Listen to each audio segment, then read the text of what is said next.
This program features live coverage of an African safari and may include animal kills and carcasses. Viewer discretion is advised.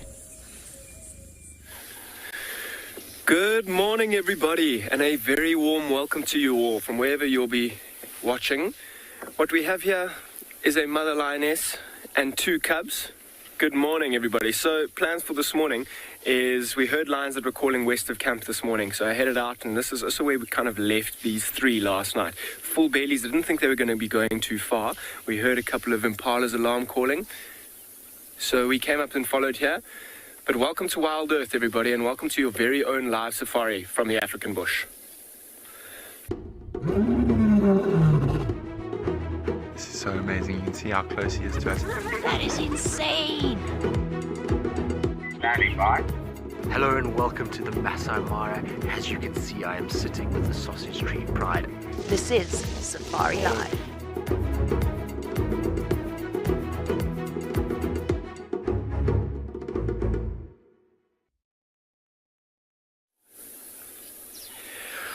Welcome to and beyond Ngala, everybody, and what an amazing start this is. I mean, the sun has just risen, the birds are all calling, lions are moving around and playing.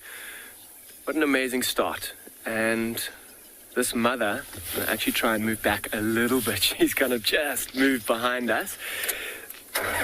This mother is incredible. She's doing an awesome job. Good morning, everybody. My name is Dan. I'll be your guide for the day. And on the camera, we've got BK. And I was hoping to find lions this morning with lots of calling. We heard of west of camp. She's also been calling pretty frequently as well. And it is still nice and cool. Look at the little one with the big log in its mouth, trying to show Mom how strong it is. And I wonder, I mean, the calls that we heard initially, I'm sure it was from that male that we were with last night, or maybe his brother, calling still further west of where we are. And she has been replying actually to him, not terribly loudly, but still loud enough to carry her at least a few kilometers. And if he would want to come and find her, he would be able to very easily. But it doesn't look like that's her plan. I mean, if she really wanted, she'd also be able to get up and take her cubs towards him. Have a look at that full belly still from yesterday. I mean, they've got no reason to move around this morning or move too far from last night. They are still in an open area. They must have been pestered by impalas and zebras and wildebeest last night with their alarm calls. But it seems that they're not too disturbed or too fussed about it, actually. That little one, the brother, I mean, he's slightly lighter and he's got quite a bit of a bigger head. He's a male and a female, the 2 little cubs. This is the young male. I don't know if he just saw his sister playing with that log and got a little bit jealous and decided that he wants to play with the log now, particularly after she lost interest in it. Let me move. Is he going to bring it this side, or am I going to need to reverse a bit to show you this? Let's see if I'm going to reverse just a tad. That seems a bit better. Now we can kind of see if he might turn around and play with that log some more. Have a look how the light is illuminating the grass, and how these lions are just lying down there, taking it very easy, very content, in fact. Full bellies, not a worry in the world for now. Nice and open. Look at these 2. They're super cute. I wonder if they're not going to play for us a little bit more this morning, particularly conserving all their energy last night. The little one just watching her. Mom's also keeping that ever watchful, protective eye over them. So I'm going to spend a little bit more time here. Try and see if we can't hear other lions calling a little bit further away, in which case we're going to head towards them. But in the meantime, I'm going to send you to Tristan, who's also found some lions this morning.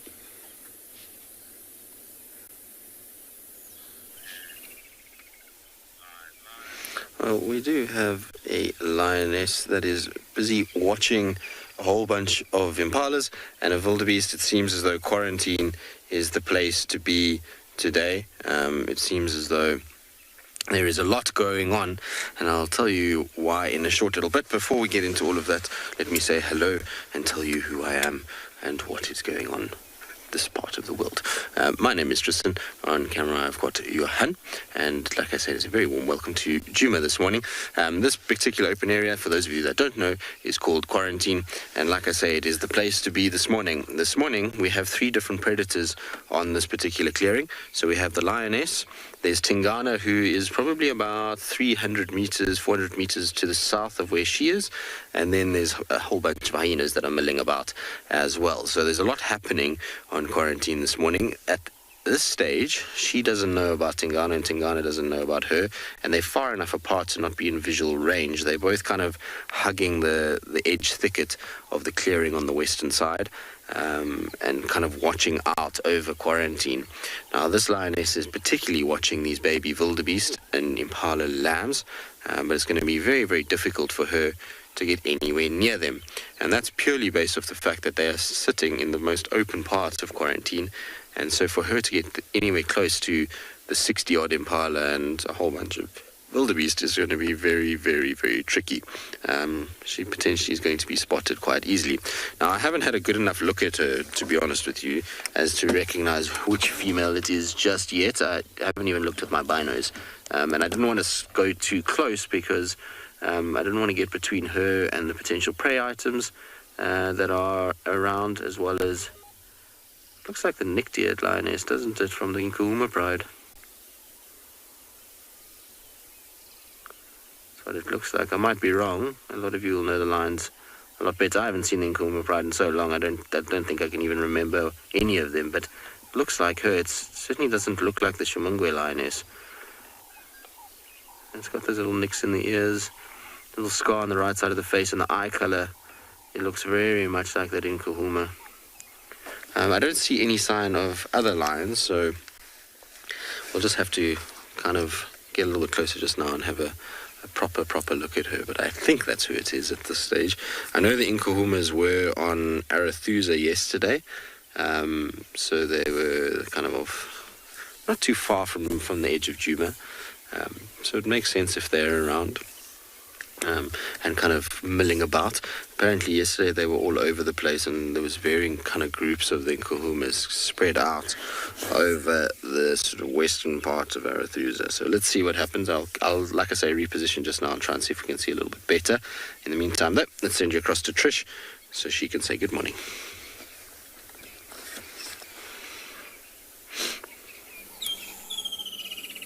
Such an exciting start to the morning. Both a leopard and a lioness on Quarantine, and all of those antelope.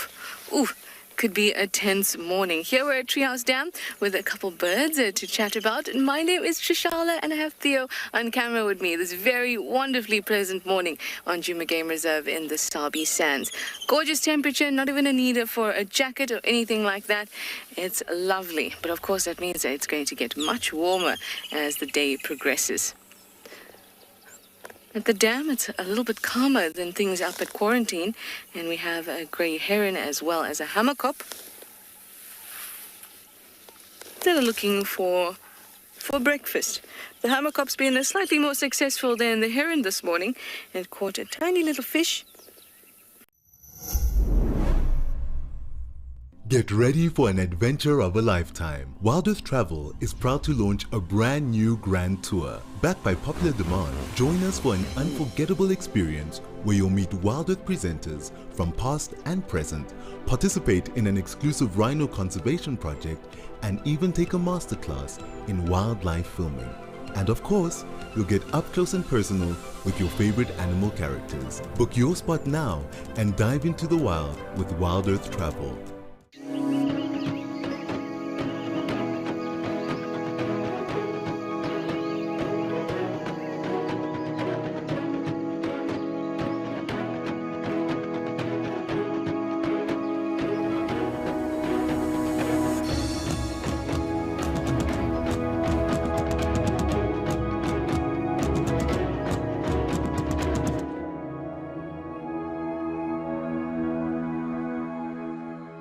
Chatting around a fire is an ancient practice that has connected humanity for centuries, and we want to keep it alive in our modern age. As an explorer, you'll have access to intimate gatherings with our naturalists, fascinating guests, and experts where we share knowledge, insights, and stories around a crackling fire. Rediscover the power of connection. Sign up to be an explorer today and experience the magic of Wild Earth's Fireside Chats.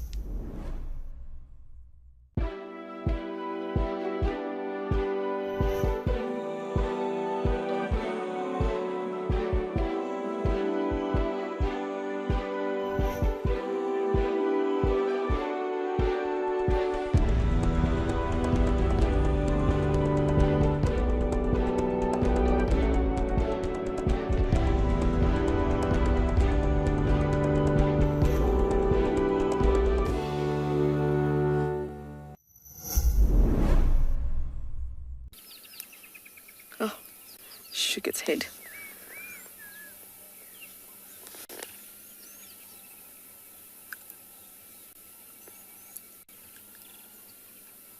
Look at that focus.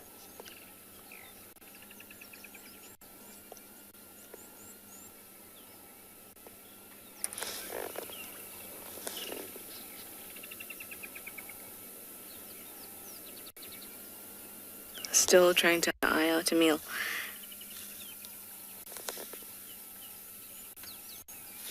There's a woodland kingfisher in the tree just there as well that keeps ducking down. Good morning, pretty.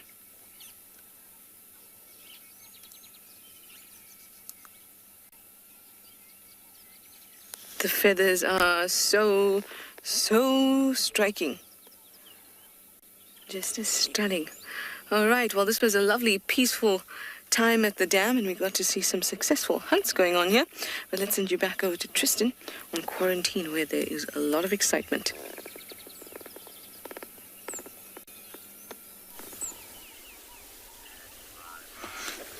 Well, it's not the Nikki-eared lioness from the Nkumas. I've had a nice long look with binos, but it is definitely one of the Nkuma younger lionesses. I'm not 100% sure which one, but she's from the Nkuma pride.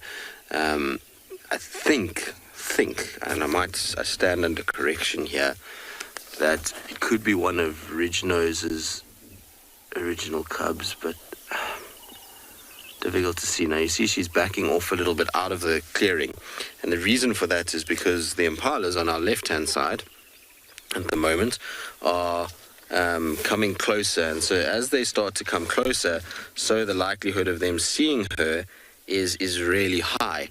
And so what she's doing is she's retreating slightly into the thicket so that she's going to be well hidden, so that as these impalas and wildebeest start approaching, they're not going to find her right on the clearing. And then what you're going to find is as they start to get hot, because it's going to be a very warm day today, hotter than it was yesterday, they're going to start pushing into these thicker, denser areas in order to try and get out of the heat, and that's going to play right into her hands. If she's lying in a dense thicket, it's going to be very difficult for anything to see her, as opposed to being out on the open clearing where everything is walking kind of and can spot her very, very easily. So I'm pretty sure it's why we've seen a sort of tactical retreat, if you want to call it that, is she just gets up, she moves behind some trees and some vegetation, but from there she'll still be able to watch what's going on, and she's going to hope that slowly but surely these animals get closer. And the time that we've been sitting here, I reckon the impalas have probably moved maybe about 20 meters closer to us. The wildebeest haven't moved at all, but the impalas definitely have. And it's starting to get a lot warmer now, so it doesn't surprise me that we're starting to see these animals shifting off of quarantine and starting to head into at least a bit of semblance of cover. But what that means is that I'm pretty much in the way at the moment, because those animals are going to move in my direction, which I don't want to be. So I'm going to try and move and get around her to the back side of her. It's always much better to be on the back end of the lioness rather than between prey and predator. Obviously, we're trying not to influence anything that's going on. Okay, well, we're going to do that. In the meantime, though, we're going to send you down to Kyle, see what he's up to this morning after such a spectacular end to the day yesterday on Swali. Dumela, good morning and welcome to Swali Kalahari. And this is the way I like to start the safari in the morning, doing a little early morning birding. And what a fantastic bird we have in view here. This is a ground scraper thrush. Very nice bird to see, very active at this moment. Very active forager. See it flicking out moving vegetation. Very warm welcome, good morning. My name is Carl, behind camera is Owen. And thank you very much for joining us on this fantastic morning. Nice calls of the white-browed sparrow weaver. Obviously those sharp, harsh, jumbled notes. And what a nice way to start off this morning's game drive. Very nice bird to see, those ground scraper thrushes. This ground scraper thrush. Yes, it is. And it's actually a pair. You normally find them in small pairs like this here, or small groups, just like this.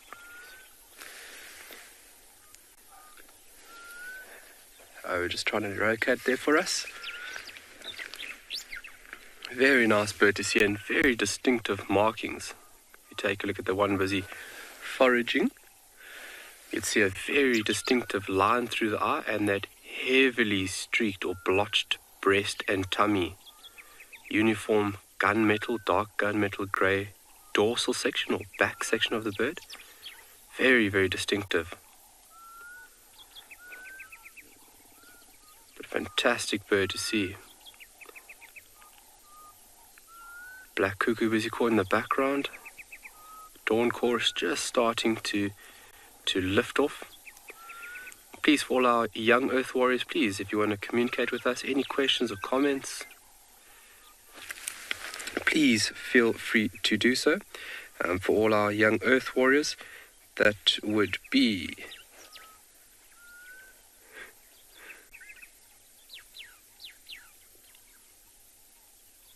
kids questions at wildearth.tv. Sorry, I got a little bit lost there in the birding. And then for everybody else, it's just a hashtag wildearth or at FC.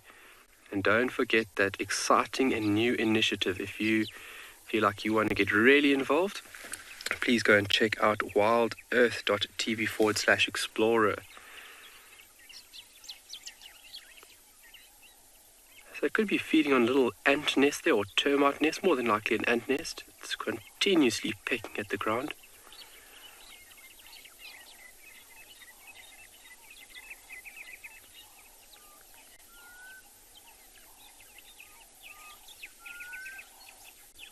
There, yeah, definitely picking up ants or termites.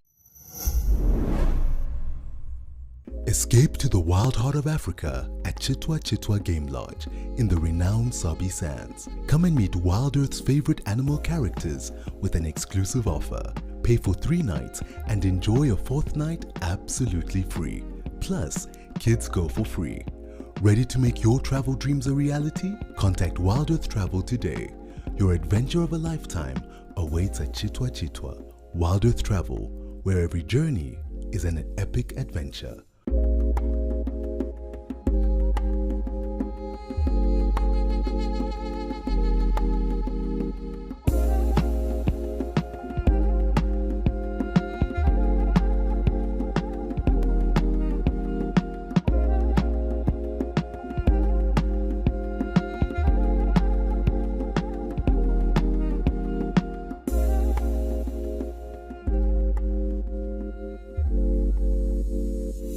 Are you looking to take your bond with the wild to the next level? Download our app and access in-depth chats with our naturalists and special guests. Connect and converse in real time on our Ask Me Anythings, fireside chats, hangouts, and town halls. WeChat, available on the Wild Earth app. Wild Earth, we are Safari.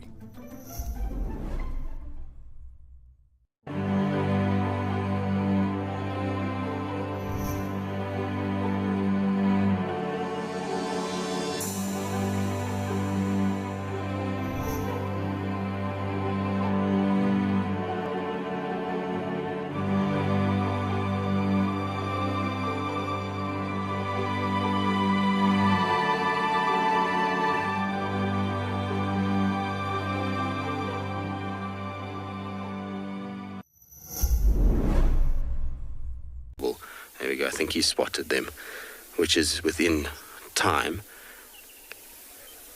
Let's see what's going to happen now.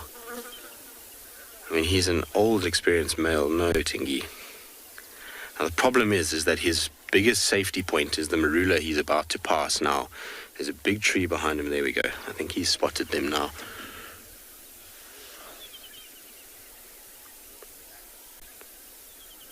He's got to be very, very careful here. Like I say, his only safety point is that tree behind him where we are right now. There's nowhere else for him to be able to go. And he's going to have to spot the lions before they spot him. Because if they spot him first and he doesn't pick them up, it could end very, very badly. And even though he's a big male leopard, these lionesses are way larger than what he is. Come on, Tingy. To give you an idea how close the lionesses are, where he's standing now, about 15 to 20 meters in front of him, on the left side of the road, is where the two lionesses are. So you see there's going to be a bush and a little shady thicket.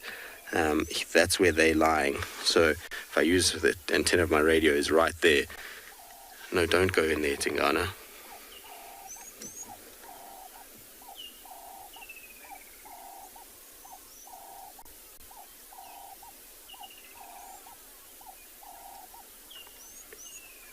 I don't even know what to say right now because he's way too close and he's not paying attention in the right direction.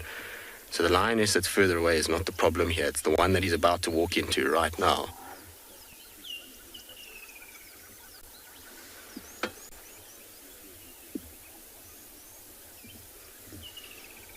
You see, he's seen them now. There we go. Now he's running. He's going to go straight to the marula. I'm sure the lions are going to chase him. There he goes. He goes up and here come the lionesses. Look, they're going to chase after him. Oh, Tingy, you're going to have to go a lot faster than that. You'll see him go up a tree somewhere.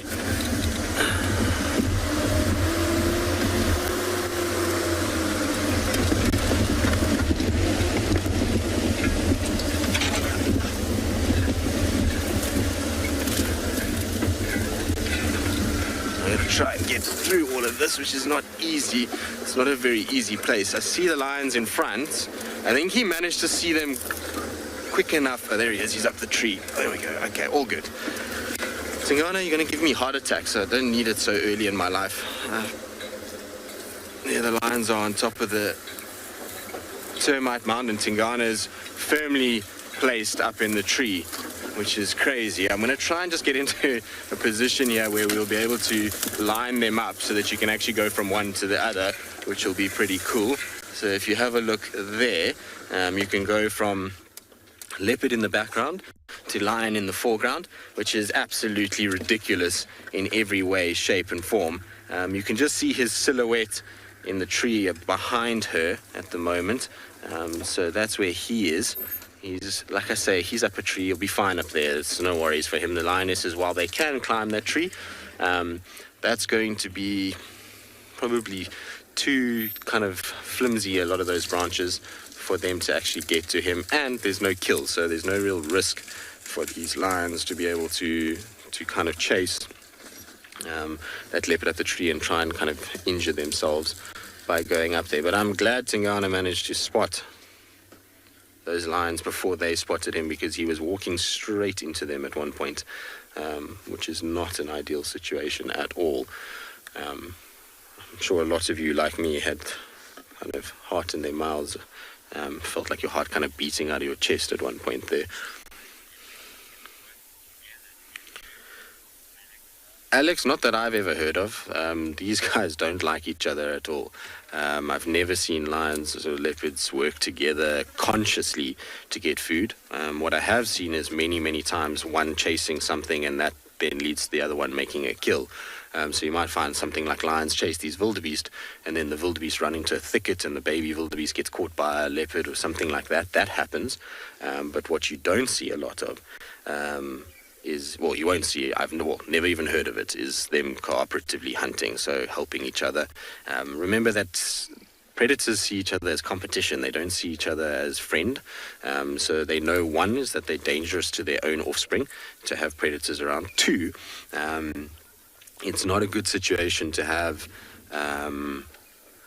a cat that eats your resources, so it also eats meat. And so that's why they just don't tolerate each other at all. There's never really been a recorded case of cooperative hunting. What there has been, though, which is interesting, and I don't think any of them have ever survived, I certainly have never heard of it, but there has been adoption of leopard cubs by lions. So lionesses that have litters of cubs that have sometimes adopted a little leopard cub, and there's a leopard cub suckling from a lion. That I've heard of a few times, but never actually seen those able to kind of grow and become adult leopards within a lion structure. So I'm not sure if there's maybe something within the nutrition that they get, or the way that the lionesses try and look after them, that leads to them dying, or when the lionesses start to realize, hang on, they look different, and kill them. I don't know kind of how that plays out. It's one of those things that we often kind of see, not often, but you do see pictures of these leopards suckling from lions, but you never really see it progress from there. So I suspect that the lioness eventually realizes, hang on a second, this is not from my pride, and this is not what it's supposed to look like, and either it gets killed by other members of the pride, or maybe, that's probably more likely what happens, is that she introduces it to the pride and the other members see leopard and not little baby and don't have their mom blinkers on, and end up killing the cub. I mean, I don't know. No one's actually documented what happens to those little cubs when they start to develop with the mom. But isn't that just the most insane thing to see? Like I say, a lion in the foreground and leopard in the background. It's one of those things that you don't see very often at all.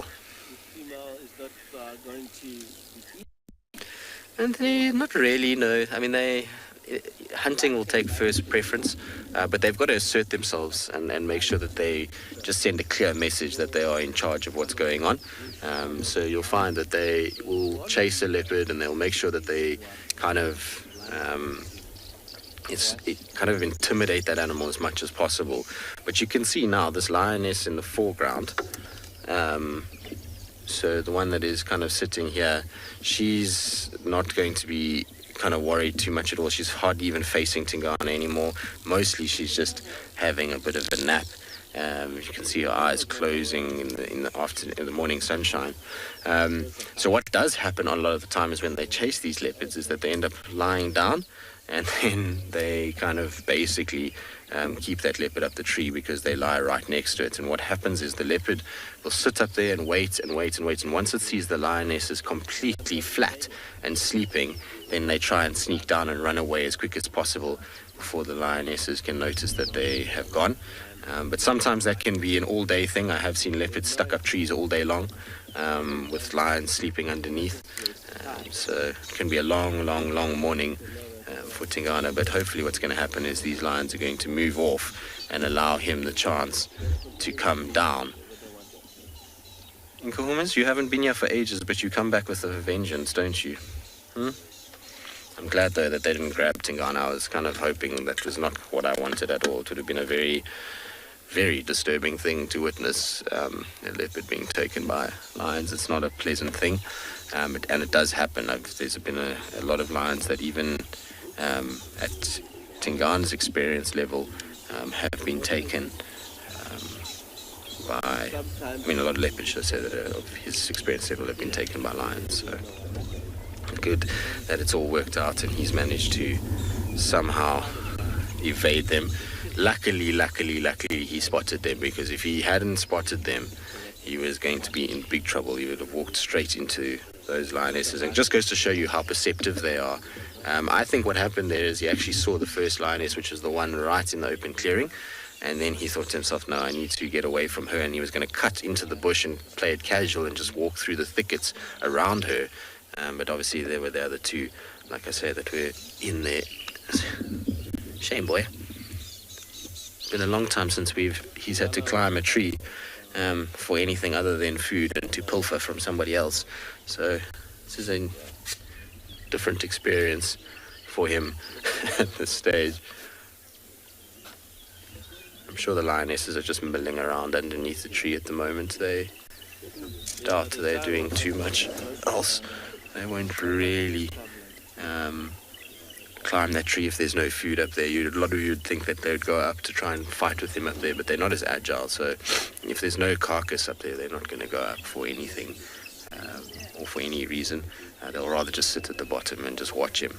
Eventually they'll get bored of his kind of sleeping up there, and they'll move off and either rejoin the rest of the pride, or they'll kind of, go off hunting or find a shady spot to sleep.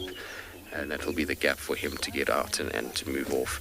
And once he does come down, he's going to run, and he'll run far. He's not going to stay anywhere near here, which is a bit of a pity, because he was starting to get into a little pattern where he was coming to quarantine, hunting, and then back to the dam overnight for all of you to watch on the dam cam, and then kind of going off and back again. So it's a pity that that's going to be ruined a little bit, but at the end of the day, it's also nice to see the Nkomo Pride around Monjima once again. Alright, so we'll carry on sitting here. We'll see what happens and what plays out and whether the rest of the pride arrives or what goes on. In the meantime, though, let's send you across to Pete.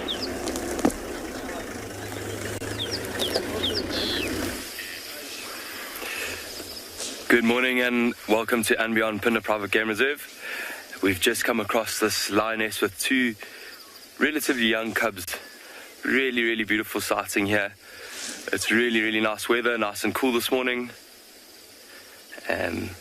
These young cubs have just shown some interest in something. I'm not too sure what it was. They had their eye on a dove earlier.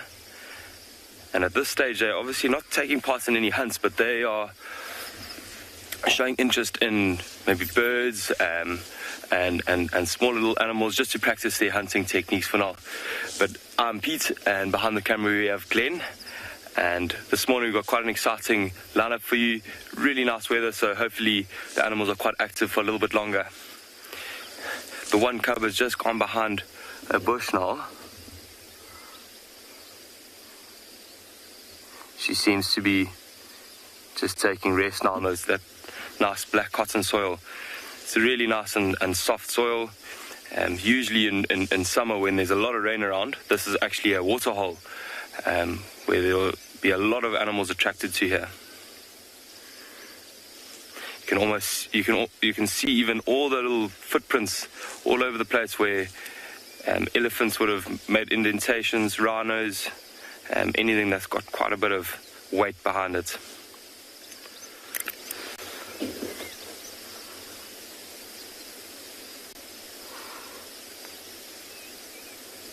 That lioness just got her head up, scanning around.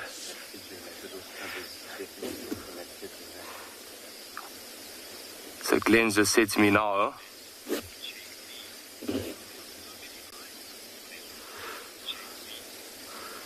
I know, JC, I heard you guys have been spoiled this morning in terms of lions. Really nice weather around. I'm not too sure how it is at other places, but whenever it's overcast like this, lions tend to be a little bit more active for a little bit longer throughout the day. Look, there's that pigeon. I don't know if Glenn can zoom in that close, but just to the right of that young cub. And it seems like he's got his head down now. There we go, getting up, going behind the bush. So this young cub has obviously just taken notes from the mom, seen her in action before, how she hunts, using a little bit of disguise. It'll be really, really interesting to see if this young cub does try and catch that dove. I think he's lost a little bit of interest as the dove goes behind the bush now. He does still have his eyes on it though.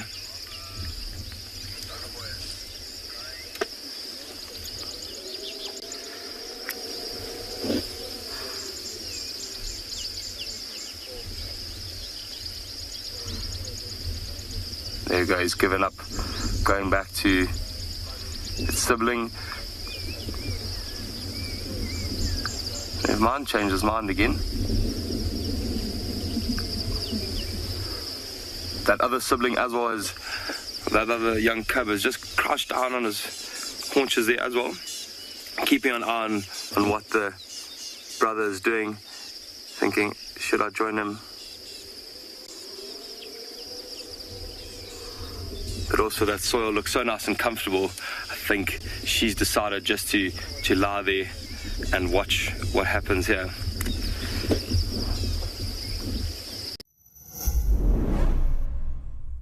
We are thrilled to announce our new exclusive feature for YouTube members and explorers. Join us live every Tuesday for our sunrise and sunset safaris. Experience Tawny Tuesday like never before with up-close encounters and breathtaking moments. Don't miss out. Become a YouTube member or explorer today and immerse yourself in the heart of the bush. See you Tuesday.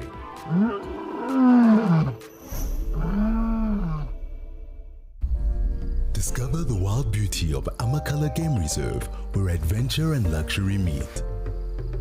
With 9 spectacular lodges to choose from, Amakala offers an array of unforgettable experiences. Dive into the heart of the wilderness with a guided hike and spend a night under the stars. Ready to explore and meet the Wild Earth animals and crew? Contact Wild Earth Travel to learn more and book your journey to Amakala Game Reserve.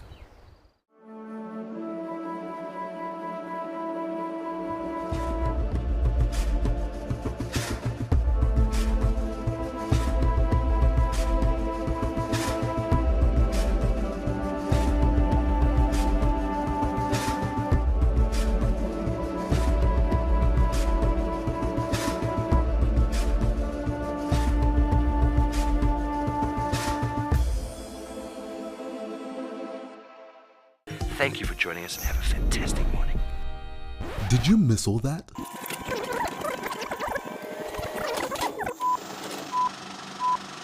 Never fear, you won't have to miss another beat on Wild Earth again with our Catch-Ups channel, where you can rewatch missed safaris and shows whenever you please. Only available on the Wild Earth app. Thank you for joining us and have a fantastic morning.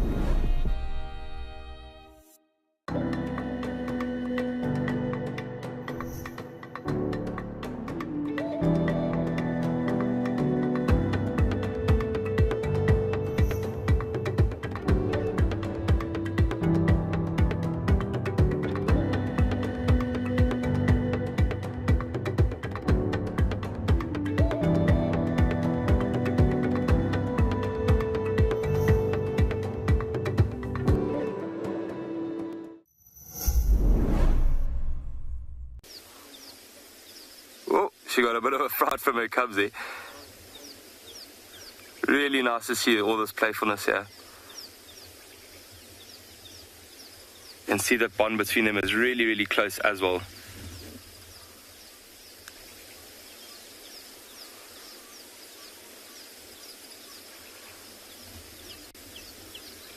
But usually when the mother plays with the cubs, it's not for a very long time. She just gives them a bit of attention and then she gets back to the serious business.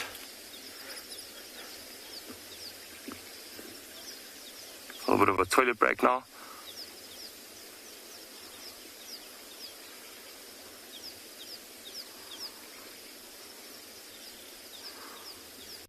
But if you look carefully while she's walking there, you can see all that definition in her arms and in her back. She's really, really strong, and this lioness is in the prime of her life.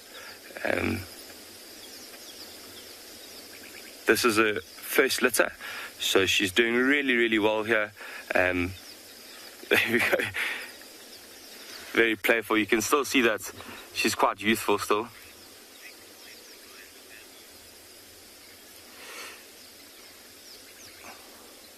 Really, really awesome to see them playing like this. But I hear Tristan is going to show you guys a bit of a leopard-lion interaction there, and we'll stick around here for a little while, and hopefully you see just now.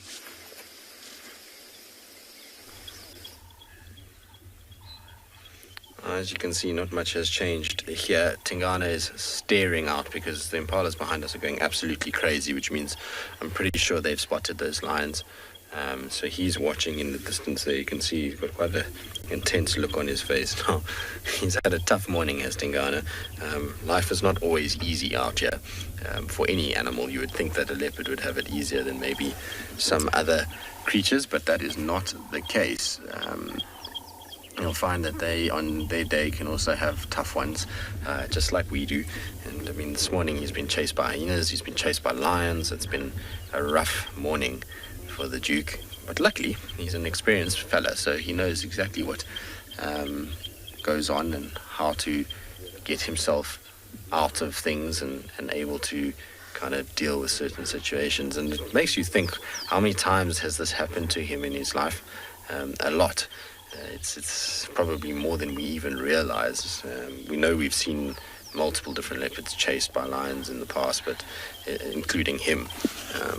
But it's never something that you kind of breathe easy about, because things can go horribly wrong very, very, very quickly.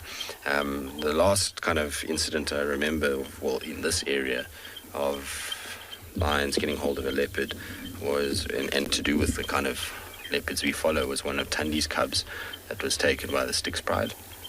A horrible, horrible, horrible sighting that, and the footage and videos and photos are not very pleasant at all.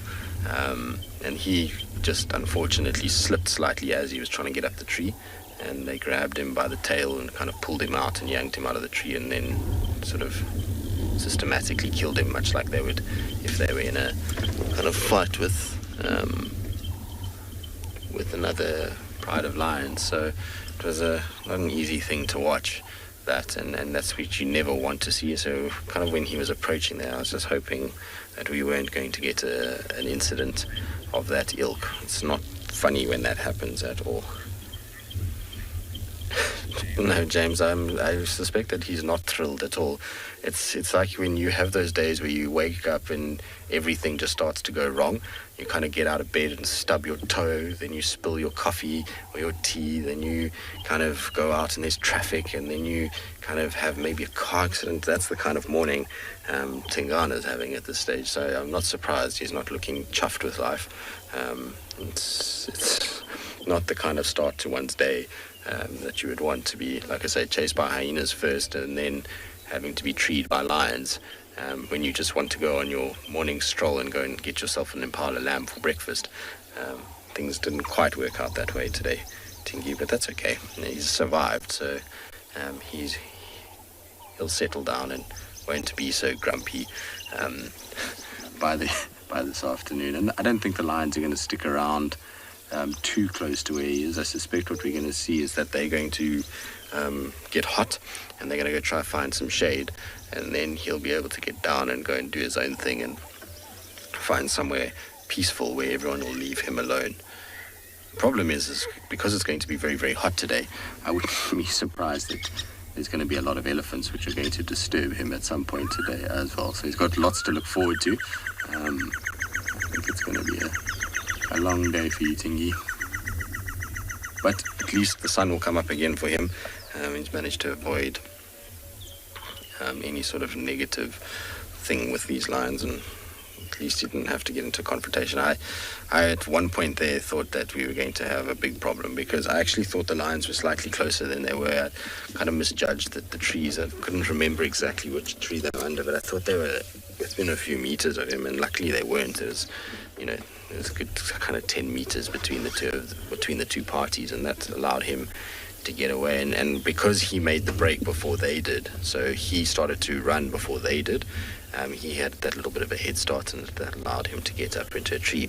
But did you see how interesting it was? He went straight past the first marula, and that first marula is an interesting tree because it's kind of got a long, big, straight stem, but it's got very thick branches on top, which would be branches that would be easily able to support the weight of a lioness, whereas he's gone up a smaller tree now, which has got much thinner, more narrow, more intertwined branches. And I wonder if part of his kind of escape was just to get up something that is going to be harder for these lionesses to get up. I don't know. I mean, obviously in the moment, I suppose it's all reactionary rather than calculated, but it would be interesting if that's the case, if that's why he bypassed that first marula to get to the smaller, more kind of I would say, irritating marula for a lion to try and kind of climb. It would be very difficult for a lioness to get up to that, whereas the marula behind us would be a lot easier. So maybe that's why it happened, or maybe it was just coincidence, and he just ran for his life and tried to climb a tree. Who knows? Or conjecture, really. We won't ever fully understand why he chose which tree he did. But you can see how he's watching. He's just staring in the direction of those lions. I don't know what happened to the other two that were here. They went over the mound, and I can't see any sign of them. It's not like they're milling about right at the bottom of the tree. But they must be here somewhere, that he's still in the tree itself, because he wouldn't be in the tree if he couldn't see the lions. He would be down and away. But they must be somewhere nearby, although he keeps just staring to where the impalas were alarm calling. He's not looking anywhere else, and where those lions are, I can see the other vehicle is with the lions at the moment. It's far enough that he could escape without anyone worrying him. I don't know. I feel like he needs to find a spot and just fall asleep, because he's not going to be going anywhere anytime soon at this stage. And standing like that surely can't be that comfortable.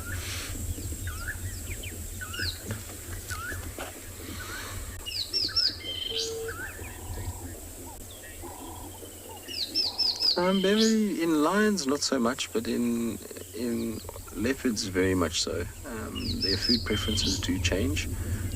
So what you'll find is, as they start off in their life, they start off on very small things. So they lizards, birds, small mice. As cubs, they play and they try and catch things, and so that constitutes the sort of start of their diet. As they start to get older and physically more capable, so they then start to escalate into other prey animals, and they'll then be able to start getting things like the likes of impalas and so forth. And you'll find it's very dependent on the area that they live in as to what their kind of preferred food item is. But then as they start to get older, they start to slow down a little bit. It's, catching speedy things becomes a lot harder. You start to see them almost regressing slightly. So they'll target slow-moving animals like porcupines, aardvarks, civets, those kinds of things. And then on top of it, they'll start to kind of catch birds and try and kind of scavenge off other leopards quite a bit as well. So they kind of start to almost go back into a youthful phase where they try and catch smaller things rather than the larger stuff, which you'll see often with old male leopards, particularly porcupines and civets, become something that they start to really eat a lot of.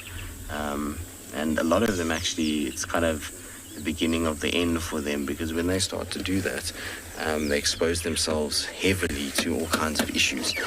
So eating porcupines is not a clever thing for an old leopard. If you get quills stuck in you, that can lead to infections, which can be fatal to them. So, and desperation as they get hungry and it becomes harder to hunt, makes life very difficult, and then they take more risk than they probably would have. But Tingana's not in that bracket yet. He's still very fit and healthy, and even though he's eaten the odd porcupine and civet here and there, it's still not constituting the majority of his diet. So he's absolutely fine, and we saw him kill an impala lamb the other day, so he's still got what it takes to survive as an adult male leopard.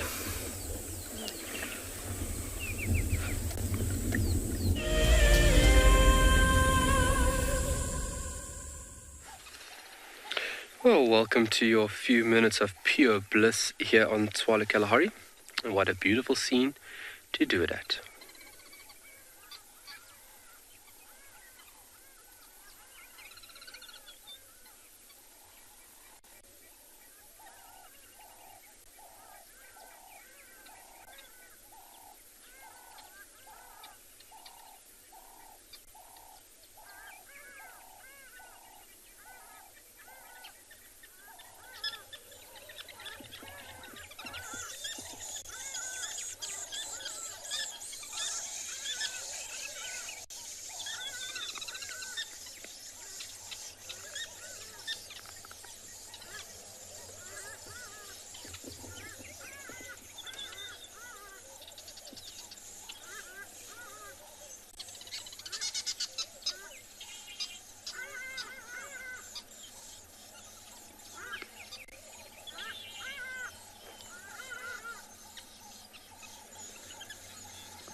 Embark on a wild adventure unlike any other.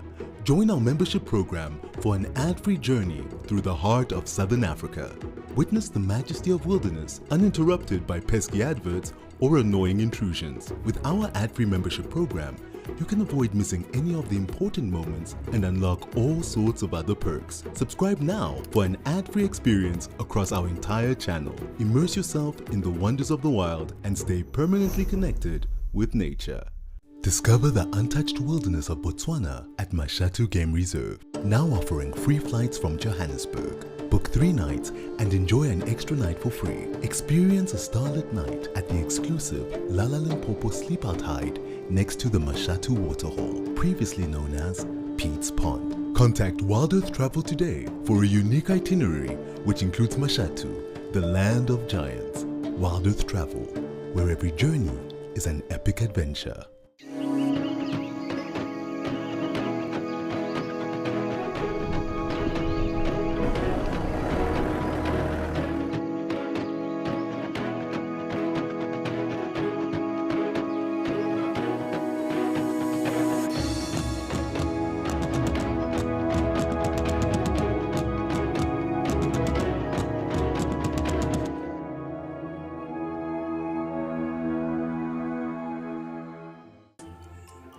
Not everyone gets excited to hear a leopard chuff, spot a pangolin, or see a real impala rut.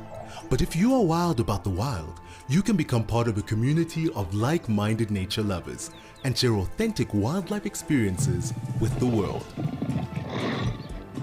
Join the Explorers Club and you will also enjoy the many benefits that come with it too.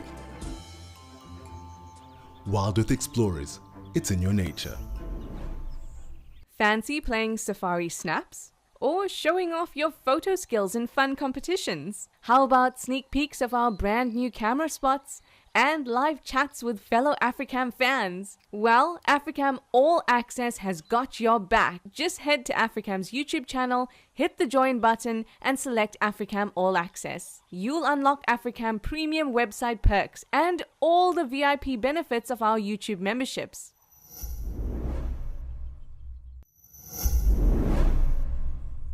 Quite a nice position. She's got a lot of space in between, but she's coming from a low level up to a high level. There's a lot of cover in between.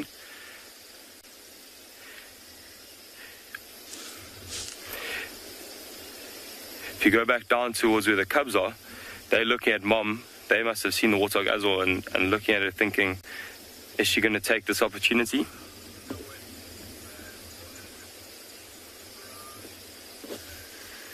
She seems to not be too interested now.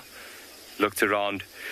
She might also just be looking to see if there are any other prey species around that might alarm call if she had to start moving towards that warthog. If Impala or Inyala saw her, they would start barking at her and that would just alert the warthog that there is a predator around and the warthog would then run off.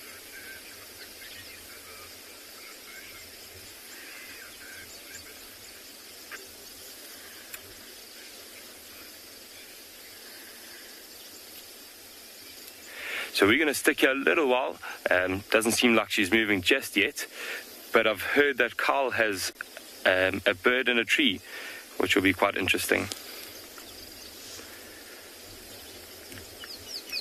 That's the nest if he goes.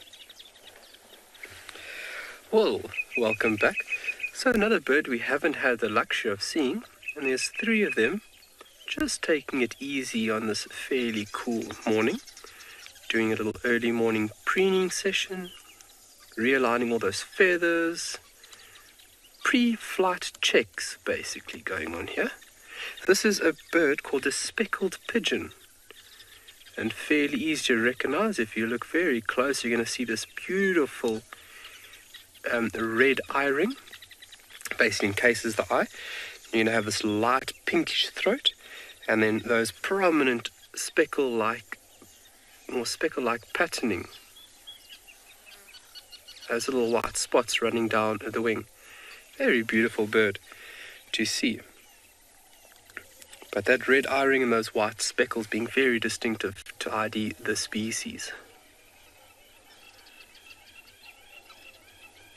fairly large dove species, or referred to as a pigeon. Crowned lapwings busy calling around us. Very beautiful sounds going on. And they'll go off for the day now and go off and forage. These guys predominantly feed on seeds, but then also they'll utilize the green shoots that are available at this given period. See that the calls of the lapwings have got their attention as well now. So even birds use other birds to pick up on predators. Because if a bird gives an alarm call, that means that there's something that everybody should be wary of. And so birds actually use each other.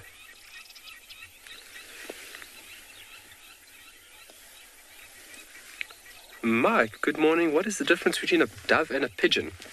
Well, a pigeon would be a larger species and a dove would be a smaller. By my knowledge, doves are smaller versions of pigeons. Pigeons are quite large, chunky individuals. So if you look at this individual would be at about 300 to about 350 grams. And then in comparison to the ring-necked dove that we've been looking at quite a lot, the ring-necked dove is only about 150 grams. So it's quite a large size difference in terms of body mass. So your larger species, pigeons, and then your smaller ones, doves. Very, very beautiful birds. But I just want to get Owen's attention, and let's just take a look at this wonderful scene we've got going here on the right-hand side. And I mean, it is spectacular. You'll see that how the light affects this place is quite remarkable. And just look at the backdrop that we're enjoying here. You can see all the spider webs being illuminated from the sun. When the birds go into the nest, you can see debris falling down and just almost like snowflakes coming down. There's a few insects making their way across the nest. And obviously just the sheer beauty of the birds going into the nest is just remarkable. Bits of the green that just illuminate on the tree, and then the dark, basically shadow being casted from that of the sun being behind it of the tree. It's just a very beautiful scene. So a lot of babies would be in these nests now. So like I've mentioned before, 20 mils and above, these birds actively start breeding. And obviously now with the rainy period being in summer, these birds do actively breed in the summer period. And that high-pitched call that you can hear there in the background, those are the chicks busy whining and begging for food. The next couple of weeks, the parents will actually, when the fledgling is ready to leave the nest, the parents will actually entice the little ones out. So they will sit on a branch with a food item to basically lure this young individual out. It's very nice of the parents to kind of, give them a push over the ledge or a push out the nest.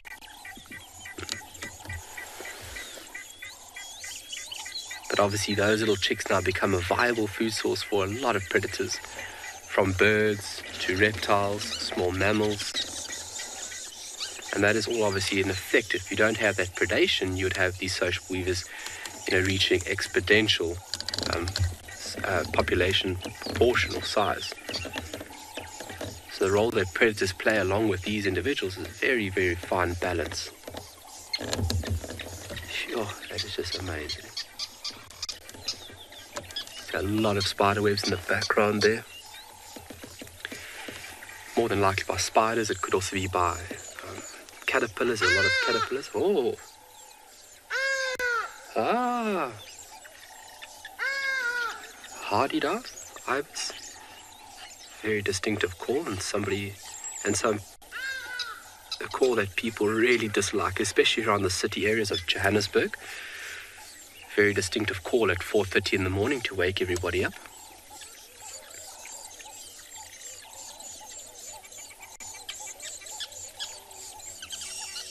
And that is just magic.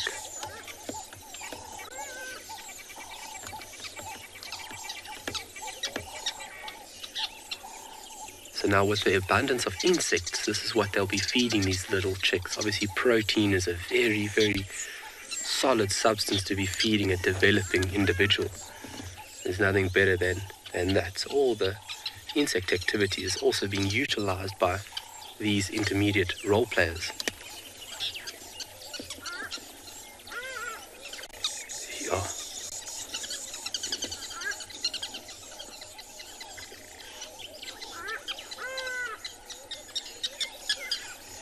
And if you take a look at the bottom right, left-hand corner of this nest, you can...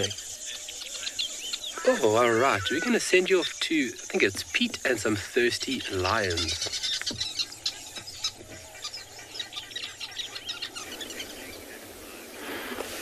Good morning and welcome back to Anmionpinda. These two cubs have just come across this waterhole, and after all that playfulness, they've just become a little bit thirsty. I don't know if you heard that, but Mom's just been calling them now. She's summoning them to follow her. But this one cub is still a little bit thirsty. That little reaction is really beautiful. If you look to our right now, there's a big buffalo bull approaching them. This cub hasn't seen it just yet. But I'm sure as soon as he does notice the buffalo, he'll run as fast as possible.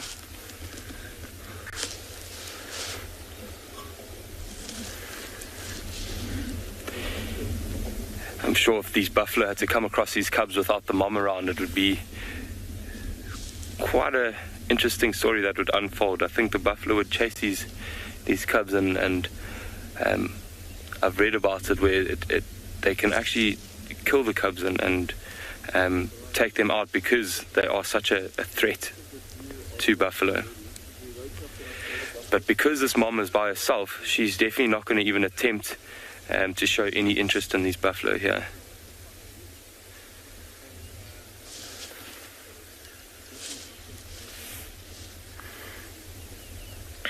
Look at that buffalo now, just noticing those lions walking away.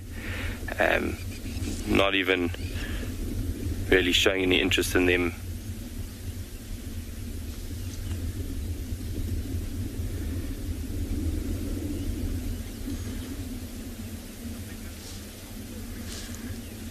Really beautiful now. You can see this whole herd slowly making their way towards this waterhole. I'm sure as they approach, they might even surround the waterhole completely. Some of them might even get inside the water just to cool off a bit.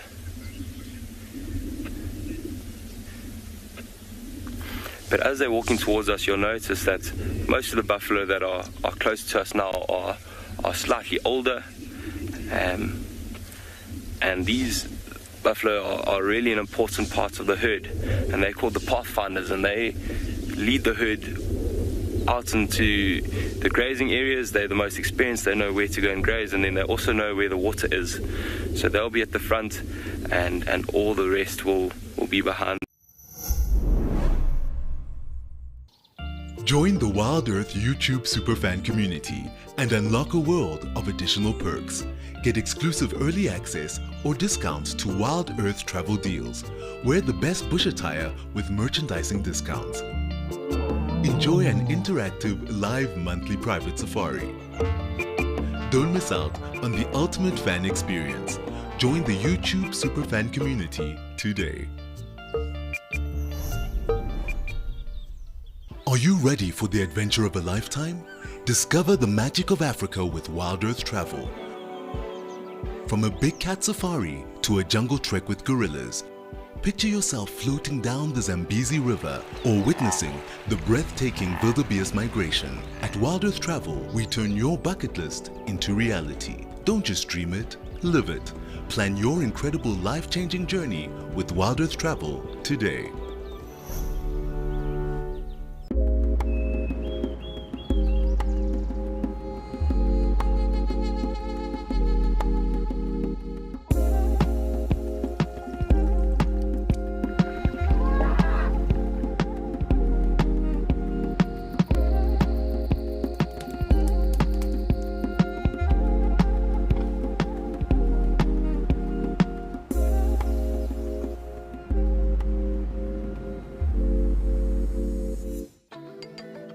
Do you sometimes imagine what Wild Earth would be like without adverts?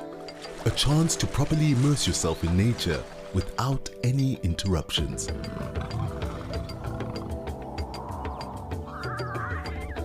Sign up to be an explorer for a small monthly fee and you can truly escape into the wilderness. Ad-free viewing is now available on our app as well as on our website. Wild Earth, it's in your nature. Shutterbugs, snappers, and camera buffs unlock the secrets of stunning photography. Join our live workshop on photography, editing, and color grading with James Hendry as he reveals his tried and tested methods to transform your photos. Whether you're a beginner or a pro, this hands-on session will elevate your skills and bring your images to life. Don't miss out on this exclusive opportunity to learn, create, and connect. They seem really thirsty this morning. They've probably spent the night out in a nice big open field and had a little bit of grazing this morning, and now come to the waterhole to have their morning drink, and then they will head out again and graze for the day, and then probably return to the same waterhole later this evening. It is the only waterhole in the area, quite a dry area at the moment. We haven't had that much rain yet this year, so they all know this waterhole.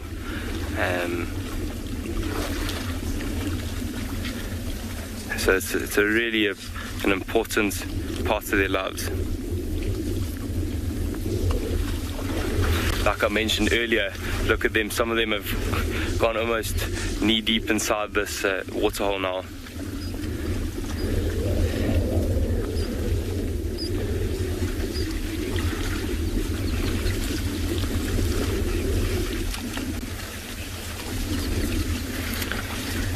Linda, so buffalo on Anbionpinde do not migrate.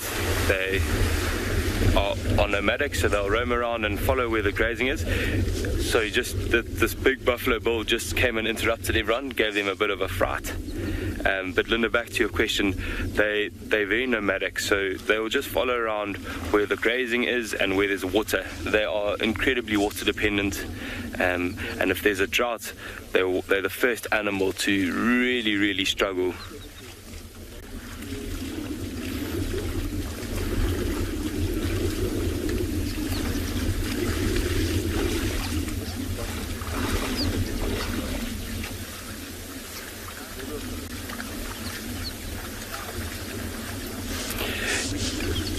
Then if you go just beyond this bull, there's a young female there with a tree stuck on her horns.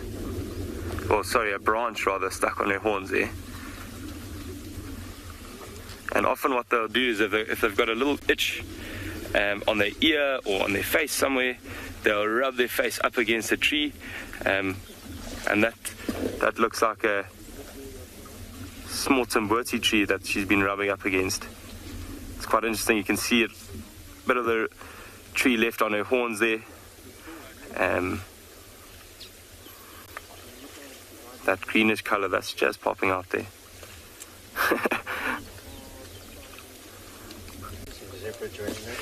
Yeah, there's some zebra coming from behind as well. Really beautiful scene here.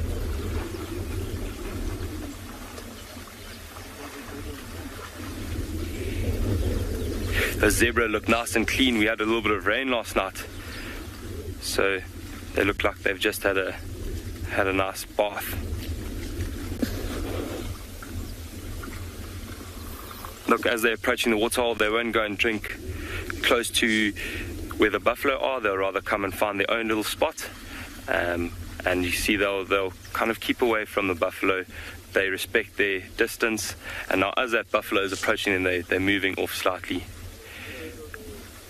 But here Tristan has got those lines with him again, so we're going to send you off to Tristan.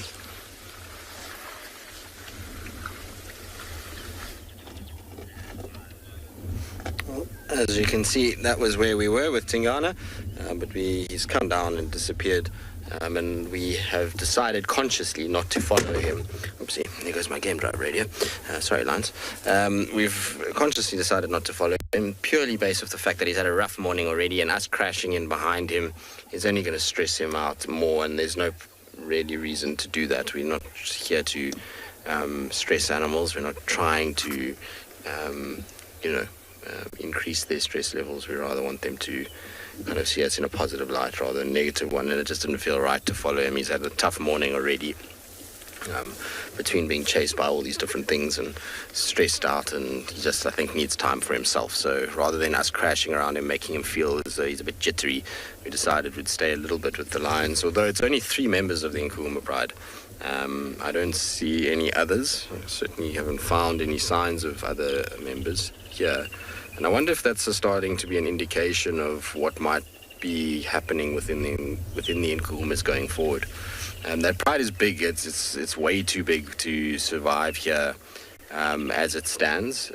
We don't have enough food availability in terms of big prey items to sustain prides that are 16, 18 members if you include the evokers. That's just, it's too large. They need a high percentage of buffalo in their diet or giraffe, and we have very few of either of those in this area at the moment. So I wouldn't be surprised we're going to end up with a split. It's quite a common thing to happen within the lion prides, within the Sabi Sands. If you go back, to the Nkuhumas themselves, Torchwood, Telematis, Nkuhumas, they all kind of originate from the same pride. You look at them, the Salala pride and how that splits into the Salala, Mangens, Kambula pride. So that's gone through 3 splits. So it happens regularly when the prides get too big and the lions have to split out. Torchwood pride is split again now, with the younger individuals doing their own thing and the older lionesses on their own. So I wouldn't be surprised if we see a lot of the sub-adult lionesses from the 2016 litters. I call them sub-adults because none of them have got cubs yet. But I wouldn't be surprised if we see those lionesses leaving the older lionesses and going about doing their own thing. It's quite a common thing for that to be the splits, is when it's either a mother and her kind of offspring, or it's the offspring of the pride during a certain time period that generally takes off and goes and does whatever it is that they want to do and sets up their own little area. And quite frankly, it wouldn't be the worst thing for us, because what would happen is we'd probably find that the Nkuhumas, now that they've shifted so much more south and west, there is space here, albeit a little bit of space, for a small pride to exist. So a pride of 3 adult females like this would actually be quite a nice size pride for this little section between the Telematis, Torchwoods and Nkuhumas. And it would really kind of operate quite well across the Djuma sort of area. The problem with that is that as much as you want lions to be around fairly regularly, when you get an increase in lion activity, generally you get a massive decrease in all other predator activity. So, we've been spoiled with wild dogs of late, and that's partly due to the fact that we're seeing so few lions on Djuma at the moment. The dogs are having free rein around here. They can run around, and you see as soon as they have an incident with a lioness, how the next day they're gone. So you find when there's a lot of lion activity, dogs go down, cheetah sightings will all but vanish, and even your leopard sightings start to take a downturn as animals try and avoid those areas where there's high lion activity, precisely because of what we just saw this morning. So as much as it would be nice to have a smaller pride operating on Djuma, it will come with a cost, but that's the way things are. I mean, it's life, it's how the balance works. And it's why we kind of, sit and observe and we start to learn over the years and for extended period of times to be able to understand this ebb and flow that takes place. All right, well, we'll sit with the lions for a little bit longer. It's getting very warm, so I don't think they're going to do too much, but let's send you across to Kyle, who I believe has got something very interesting.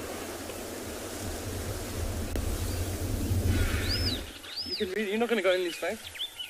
So, the beautiful color that you're seeing from these 2 beetles, there is one over there and there is one over there, is not from actual pigment, but it is the way that the structural components of the animal's body is structured, and it is reflecting a certain wavelength off of the cuticles, the tiny little pieces that make up the animal's body plan. These are jewel beetles.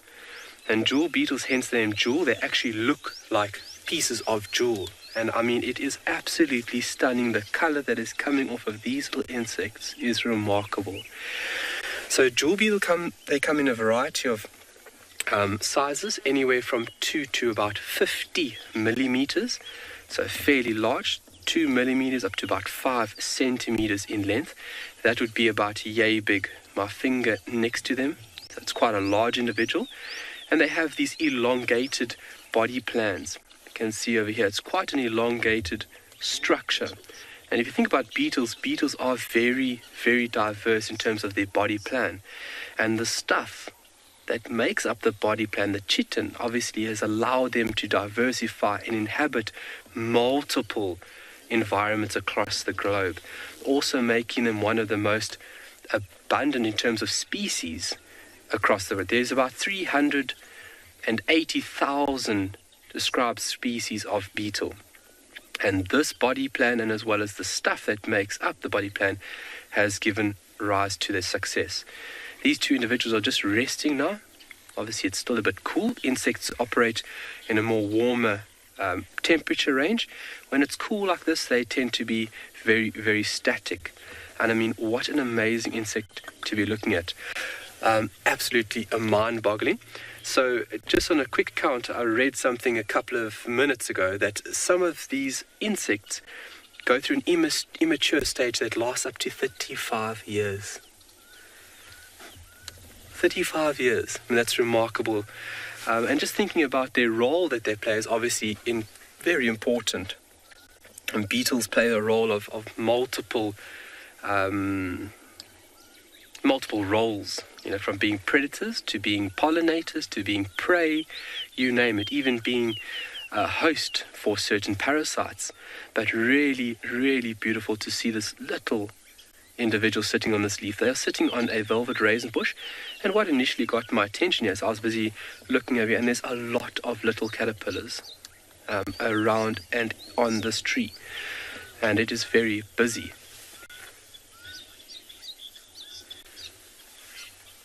Then what do these beetles eat? These beetles would more than likely eat vegetation, so plant matter, and that would be leaf or even flower matter at that. If you look at insects, more than half of the insects across the globe are herbivores, and obviously you get a percentage that are predators, and you need that balance to outweigh obviously the amount of them, because if you think about the biomass of insects around the world, it is tremendous. It's actually mind-boggling figures. But yeah, these guys will be munching on vegetation. With beetles, they have moving mouth parts, which would be used to crop and obviously feed off vegetation. But what initially got my attention, Owen, can you look this way? What initially got my attention was these little guys here. You can look in front of the little piece of grass that I have. These tiny little caterpillars tucked up in between all parts of this tree. And we've been talking about butterflies and moths, and obviously larval food is very, very important for these individuals. And I'm now seeing more and more now that I'm looking. They are just everywhere. So I'd like to find out in the next couple of minutes, and I'll be sure to let you guys know if I do find out who this could possibly be, because this is very specific, because they are all the same in terms of patterning. They all have these orangish heads and then this speckled or mottled patterning going down to the back. So definitely a certain species utilizing this plant for its larval stage or development. And now they'll go through between 4 and 6 instars or molts, obviously accumulating the vegetation they need before they can eventually pupate or go through that transformation of metamorphosis. We're going to send you off for a couple of minutes. I'm just going to geek out over here, and we'll see you back this side.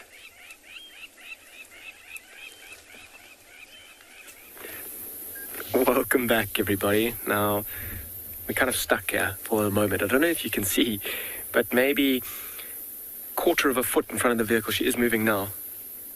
There she goes. Look at this lioness. She's right next to us. And it's quite amazing. We were with her this morning. We left her to try and follow up on the rest of the pride. And drove quite a distance, and as we were driving, we heard baboons' alarm calling. So we kind of turned around and went back towards the riverbed. And she's moving quite quickly, and she's moving quite far as well.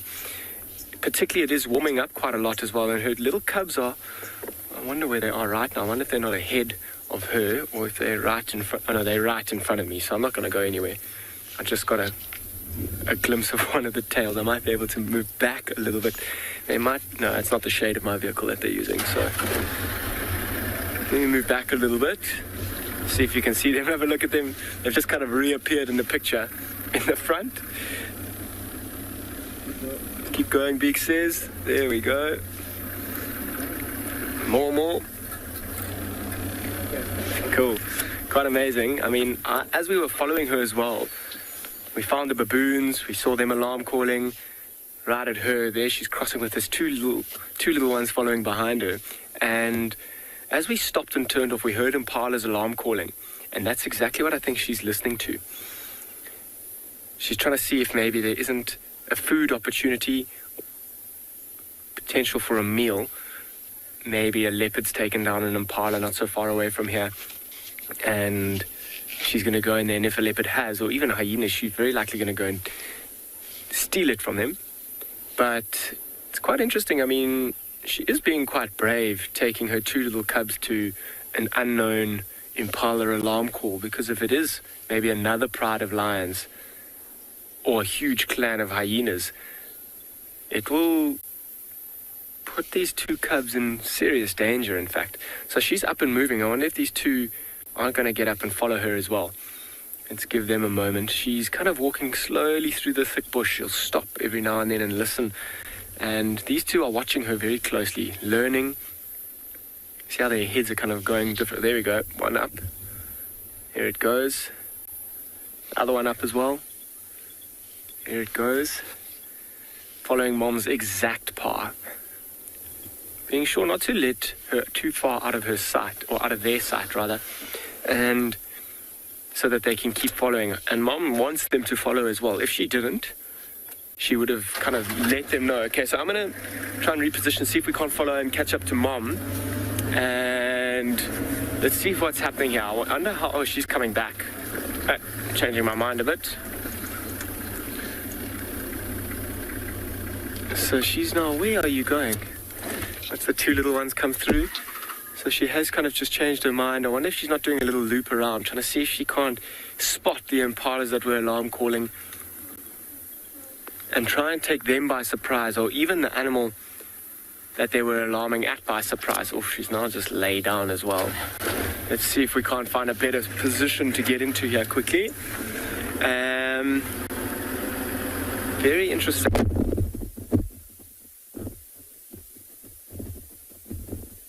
Oh, my audio, sorry. Back? Cool. Back again.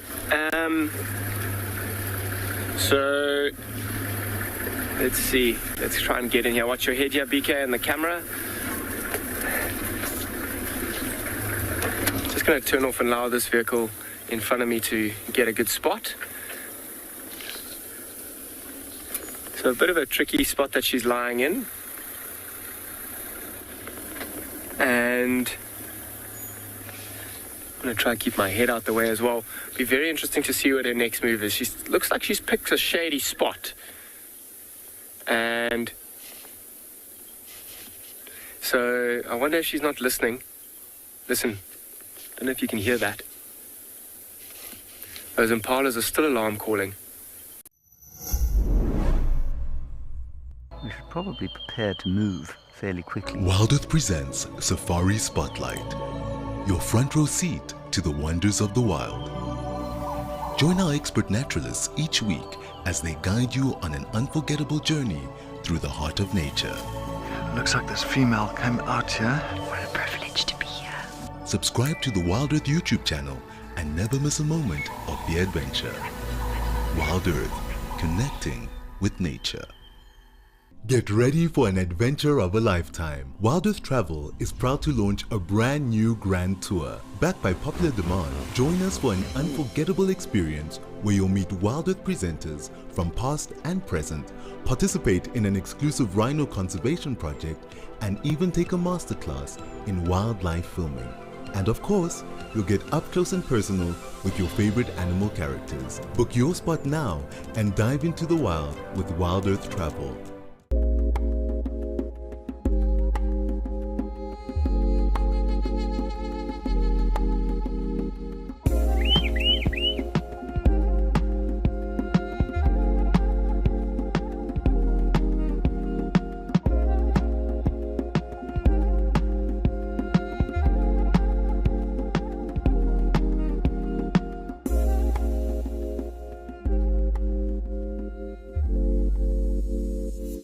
Did you know that the Wild Earth team makes weekly behind the safari content? Would you like to get to know the Wild Earth family better? See how we live. This is Igor's bedroom. Learn about our production process. And see the antics that happen off camera. Sign up to be an explorer and you will get access to all this content and more.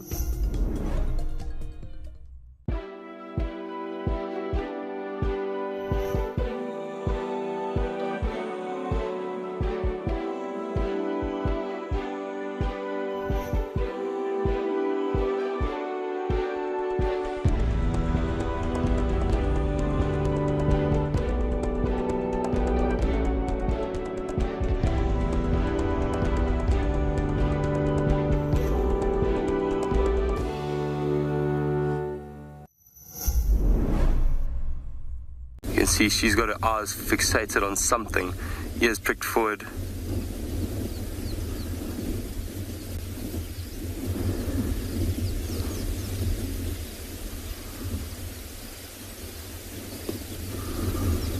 Everything that the mom is doing at the moment, the cubs are watching quite carefully, and they're taking notes because they know in the near future they're going to be doing exactly the same. And 2 years isn't a very long time. It is quite a long time in a lion's lifespan. But in about a year and a half, 2 years' time, these young lions will be doing exactly what the mom is now doing, trying to provide for youngsters and just for themselves as well.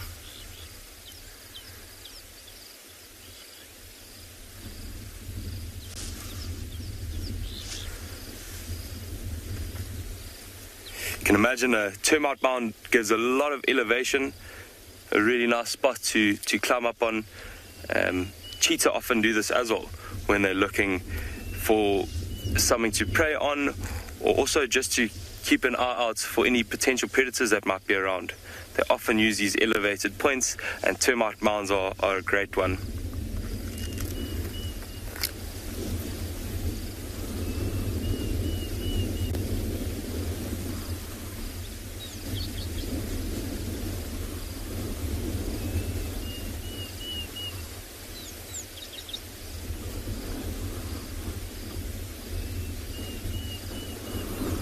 All these beautiful sounds. I don't know if you can hear that Deirdre's cuckoo in the background.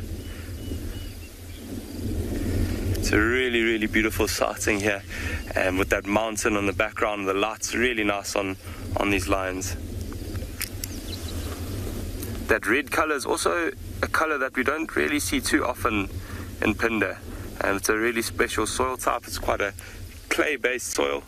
And often if you see warthogs rolling around, it looks like a completely different animal. They turn out really, really red, and it's quite funny to watch them.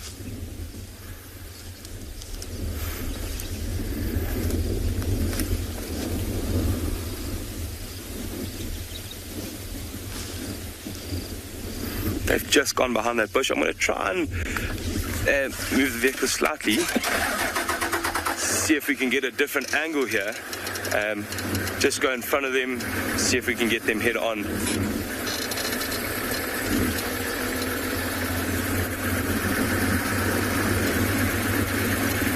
There we go. Looks like we've got a nice angle here. The cubs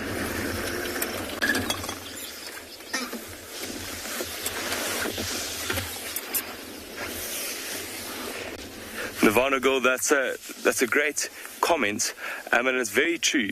Each of them is really special in their own way, very, very unique, and almost specially designed for what they're made to do. You can imagine these big lions, they're very, very social, completely different to an independent leopard that just wanders around on its own and really only is together with another leopard if it's got cubs or if it's mating. Otherwise it's really a solitary animal, and that's similar to cheetah as well. Really, really special. This lioness will probably join up with her pride as his cubs seem to get a little bit older. She's moving off now, just keeping an eye on her cubs. Nice big stretch. I wonder if they're going to go and find a bit of shade as it's starting to heat up a little bit. I'm going to try and keep up with them.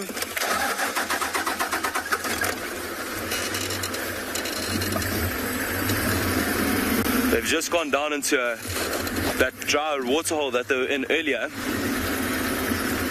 Let's see if they're going to carry on moving.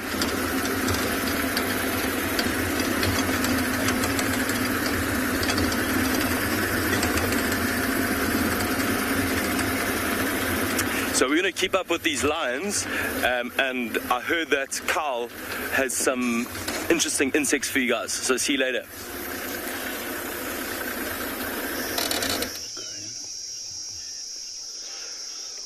Well, look at this amazing sight. There is a lot of brown veined whites.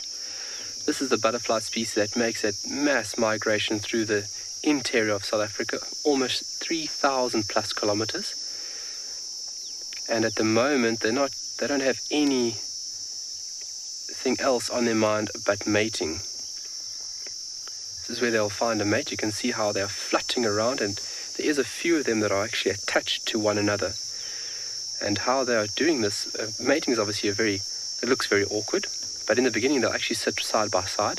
But when they attach themselves from abdomen to abdomen, so back end to back end. That's where the reproductive organs are situated.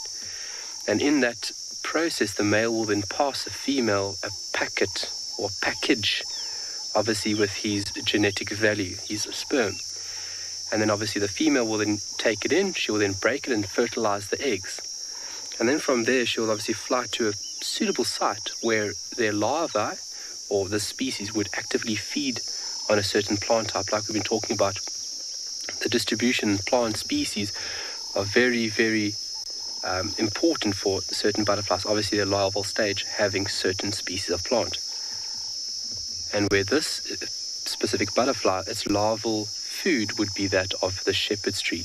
And this is a very funny growth of a shepherd's tree. You can see the whitish bark. Live and interactive. Good morning, everybody.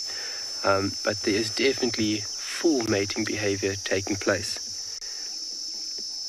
So once the female is obviously mated with, she'll carry the sperm inside of her, fertilize the eggs, and then she'll find this appropriate food source. And either singularly or multiple, she will lay the eggs. But what a hive of activity to be watching right now. It's like a fairy tale.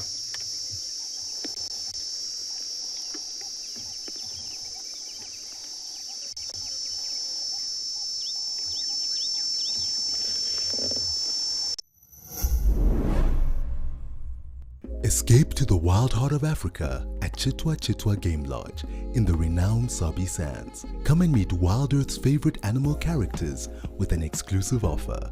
Pay for 3 nights and enjoy a 4th night absolutely free. Plus, kids go for free. Ready to make your travel dreams a reality? Contact Wild Earth Travel today. Your adventure of a lifetime awaits at Chitwa Chitwa. Wild Earth Travel, where every journey is an epic adventure.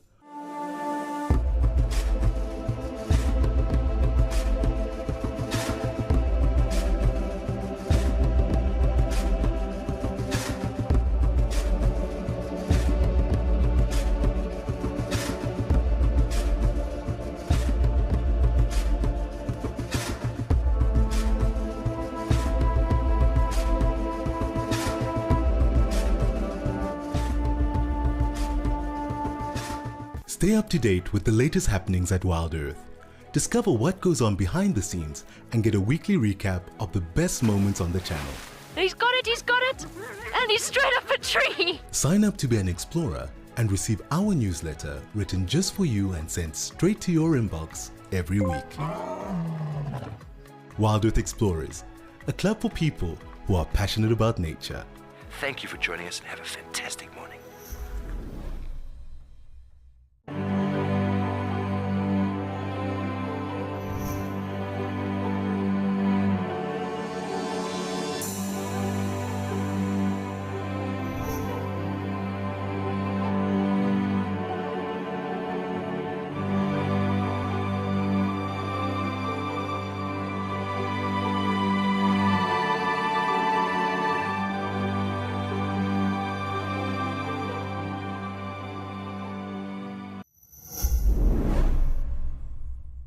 by a predator such as a bird. Birds are obviously highly sought after, these food items. So a very tricky process that these individuals are going through now, but obviously vital for the next generation.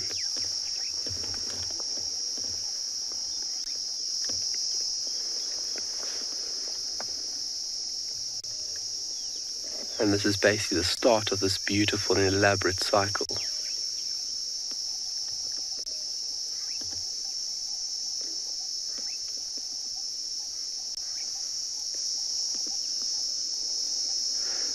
And it's just on this little bush here. I mean, it's a hive of activity just at this one spot. I mean, if we look around us, there's plenty of other shepherd's trees, but this is definitely where it's happening right now.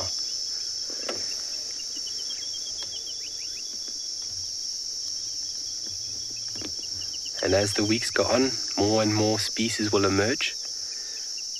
76 different recorded butterfly species on Tswalu, which is remarkable for a western arid region such as this area. And I mean, the diversification of these beautiful insects is just mind-boggling.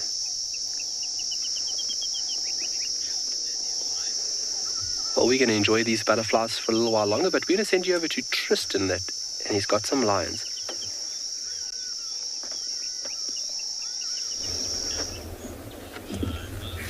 That is remarkable. It's a serious amount of butterflies. Now, we've tried to move a little bit because two of the females had their heads up, but they've just plonked them back down again, so the visual's not great, unfortunately.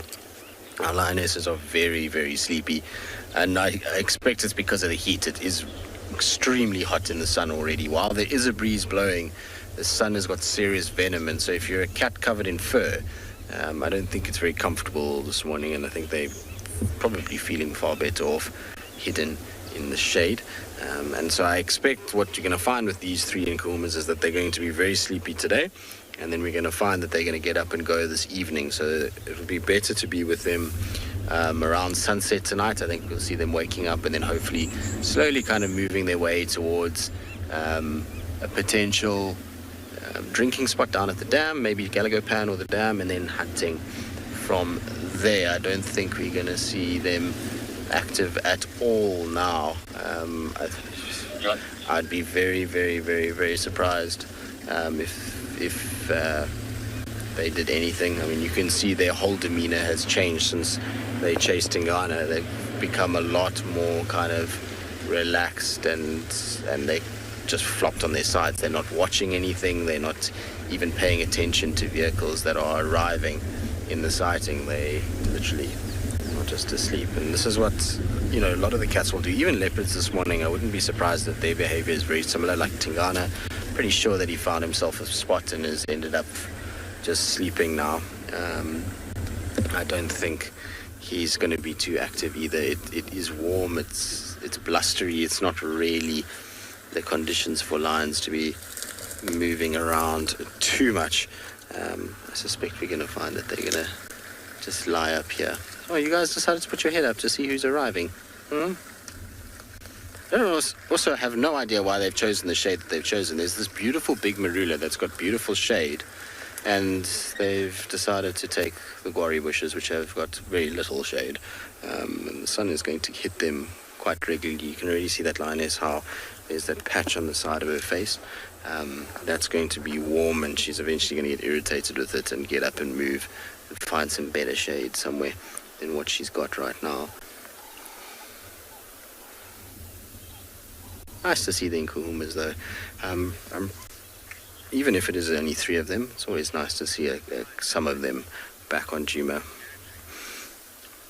Bill, so it's an interesting thing because when they do split, I mean, obviously they are competition for one another. We saw it yesterday with Thandi and Kuchava. It's a very similar kind of thing. But sometimes you'll find that even though they are theoretically competition, random moments can happen. And I've seen it with the Salalas and even the Talamatis and the Nkuhumas, where they actually end up feeding together on carcasses sometimes. But generally the the response to one another is going to be quite negative. As soon as an animal carves out a territory and it has offspring, its duty is to protect that offspring. It's not to worry about its old family ties. And so if that means that the family ties that it had previously are compromising its ability to mate, to produce cubs, to raise those cubs, then it's an aggressive response that starts to take place in order to try and kind of reduce that competition. So, you know, it's sometimes they are fairly okay with each other, but most of the time not. They most of the time actually give each other quite a hard time when it comes to these splits. But it's going to be interesting to see how many more prides we get, because obviously these guys might split. I'm almost sure the Telematis are going to split as well. The Kambula or Nsevu pride, they're going to have to split. They're too big as well. I think there's 21 in that pride, if I'm not mistaken. So, you know, there's a lot of big prides now within the Sabi Sands, and soon we're going to end up with a lot more smaller sort of satellite prides. And it's going to be really interesting to see how they all settle and where everybody is going to fit. Because if you think about it, if you get 3 prides that break apart, and let's say you get an additional 3 prides, it's not like there's a huge amount of space for 3 new prides to be around. And so it'll be fascinating to watch how the kind of Torchwoods, Telematis and Kahumas, how that all happens. Whether the splits head north into Manileti from the Telematis, or the Kahuma split heads towards Ottawa. I don't know. It's going to be a fascinating next little chapter in what's already been a dynamic and checkered kind of history of lions within the Sabi Sands, particularly over the last sort of 10 to 15 years. It's been up and down and all over the place, in many respects, from big male coalitions to dwindling prides to now a rebuild and smaller male coalitions. A lot has happened over the last 10 years, and it's going to be interesting to see what plays out next and how this next chapter goes. I have a sneaky suspicion, though, that what we're going to see is these young Kahumas are, as we know, have already come into estrus cycles, and they're starting to mate with their evokers. But I think what they're going to do is they're going to end up having cubs on Juma. They're going to come and have their cubs where they were born and put as youngsters. That's what I think is going to happen. I think we're going to see very similar den sites from them, and we'll have a kind of back to 2016 period where we had lionesses here with their cubs, and it was a constant. I wouldn't be surprised if that's what ends up kind of happening. The other area that's up for grabs is also Torchwood. Yes, there's Torchwood lions that are moving around the far eastern side, but that central part of Torchwood is pretty much underutilized by lions at the moment, and there's some beautiful den sites there, as well as food availability. There's a lot of buffalo that come out of the Kruger on eastern Torchwood, so I think that will also be a place that you might find some lions starting to settle, and maybe that explains the far-ranging movements of both the Nkuhumas and the Telematis out of their general areas, is that they're starting to expand and almost look for other places. You might find that, you know, young females are driving the pride to move further afield as they explore and try and see where their next potential move can be in order to kind of sustain themselves. I'm sure there's a prey kind of response to that too, in that they're searching for food, but it could also be that they're just searching for space more than anything else as the prize expands, so they know they're going to need more space to operate. But yeah, it's going to be fascinating to see how it all plays out. Much like our leopards at the moment, we're in a really good from a predator point of view. High number of leopards and big pride lions, and that's at some point, you know, interactions and things are going to have to happen, and you know, it can't always stay idyllic like this forever. We really have been spoiled probably the last 6 months, I would say, with unbelievable sightings of pretty much all the predators that we see here at Juma. I mean, we've even been seeing cheetah again lately. It's not regular, but we have been seeing them. We've had a lot of dogs, a lot of hyenas. Our prides of lions have been fairly good to us. I mean, obviously we're seeing the Telematis a lot more, and the leopards have just been off the charts. So it's going to be fascinating. All right, we're probably going to leave these lions now. We're going to go scratch around. There was reports of a leopard soaring to the west, so maybe Shadulu or Hukamuri is about. So I'm going to go see what I can find there. In the meantime, let's send you off to Carl at Swali Kalahari.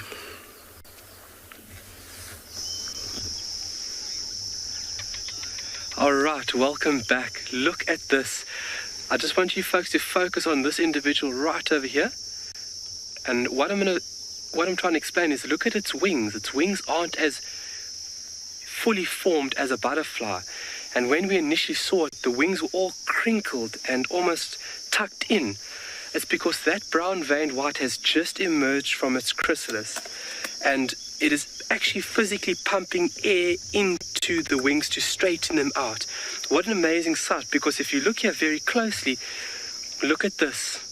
These are individuals over here that still need to emerge as actual butterflies. So inside there, this transformation of metamorphosis is in process, where this caterpillar is physically breaking down its entire body and restructuring everything.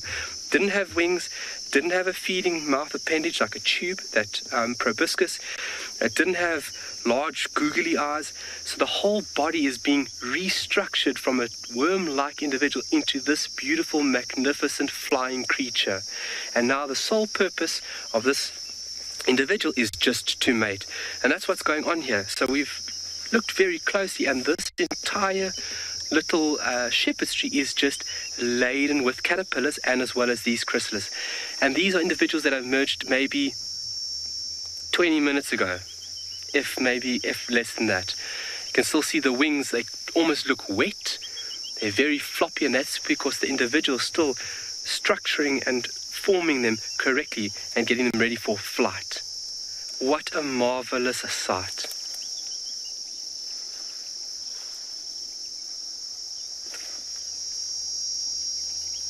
The individual didn't have antennae. It didn't have eyes on the side of its head. It had eyes on top of its head. It didn't have wings. It didn't have reproductive organs. Everything happening in this tiny little case. How incredible is that? And I would love to find one. Where, shush. Everybody, this is Deirdre. Oh my word, here we go. Yes, nice one, D. Look at the wings. And now you're going to see in the next couple of minutes, those wings will start basically pushing out and forming into proper wings. Oh my word. So just to let everybody know, everybody that has been watching SafariLIVE for a little while, and you guys, so all of our viewers, just like our guests at Swallow, we do not see guests as guests. You're not another number, you are family. So our family members that have been watching SafariLIVE for a little while would remember Deirdre. Deirdre will be taking over from me tomorrow morning. Wealth of knowledge, obviously the boss here on Swallow, and she'll be in the hot seat from tomorrow morning. And what an amazing sight. Deirdre, let's just say hello to Deirdre. There we go. Let's just give a hello to Deirdre. Hello, Deirdre. There we go. This is Deirdre, everybody. And she's the individual who just spotted this, but this is remarkable to see. This is a first for me. I've only seen this on obviously footage before, but never like this. This is such a treat. Brand new life stemming right in front of our eyes.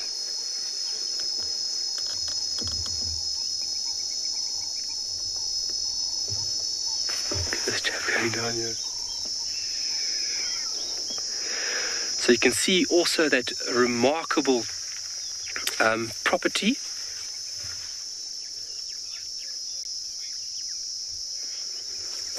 Louis, you are correct. It is blood that fills the wings. You are 100% right. Louis, good morning. Asked a great question. Is it not blood that fills the wings? I stand to correction. Yes, it is. Thank you very much, Louis. It is blood that fills the wings. And obviously, while the animal is drawing in air, that blood is being pushed and stimulates the wing development. I mean, look how that transformation has happened right in front of us.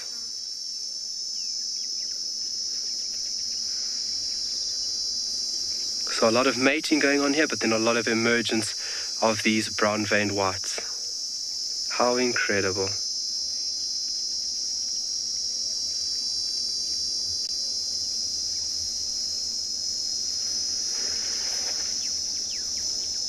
And now in the period that we're in, obviously temperature is a very important thing as well.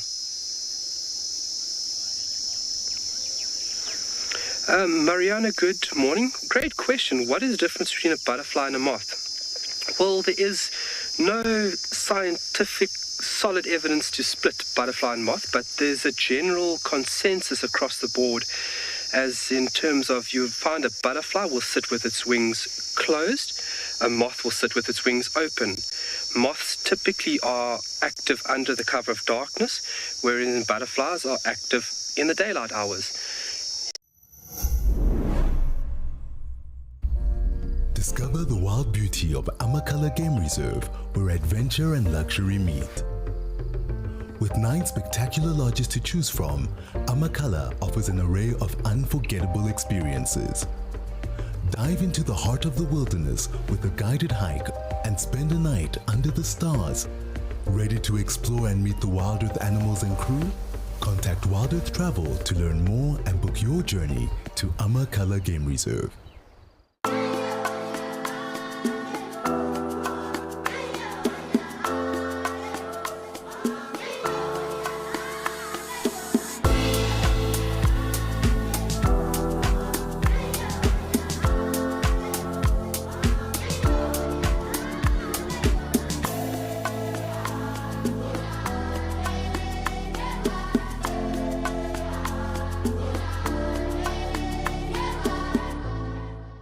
Join the Wild Earth Explorers program and connect with a community passionate about wildlife.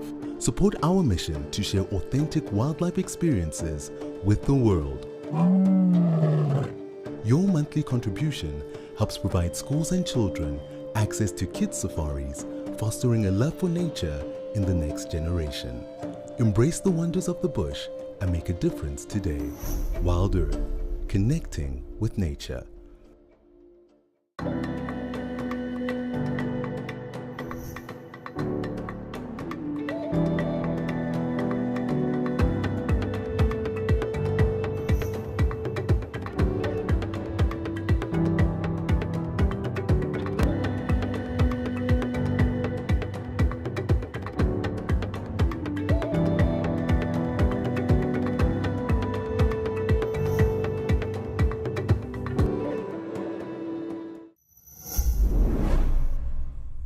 Energy, fast-paced 3 weeks for this little insect. That is incredible. That is just giving me absolute goosebumps that we have just seen that. I never thought in my wildest dreams I would be able to see it, but then we are now sharing it with you as well. What a treat.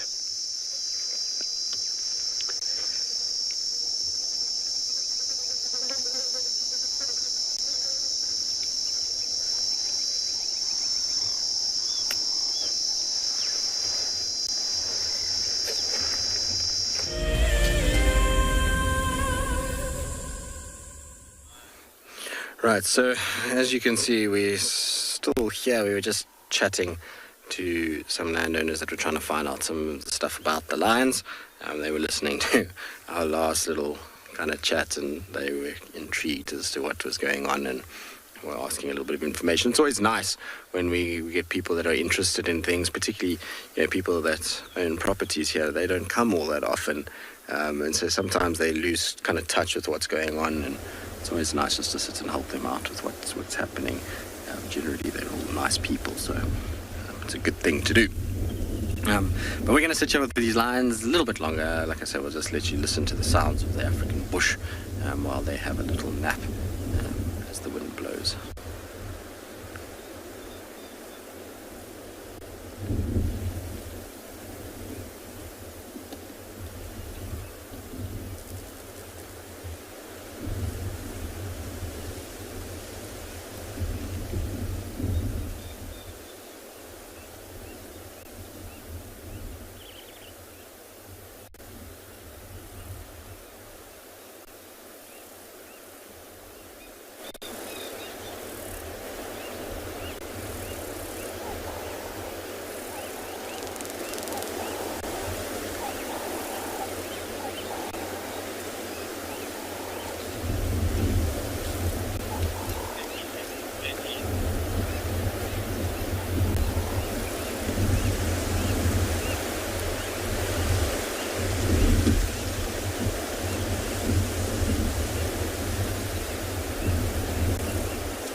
Right, I think it is time that we leave them, and hopefully we'll be able to find something else down the road.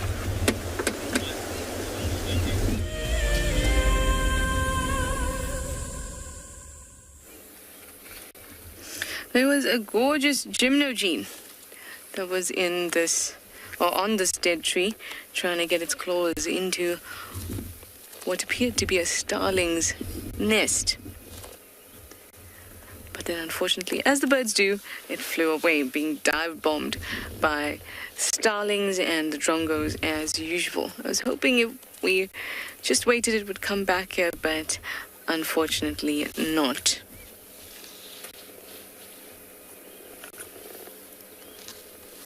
But that's okay. We've been having a fantastic drive with so much variety.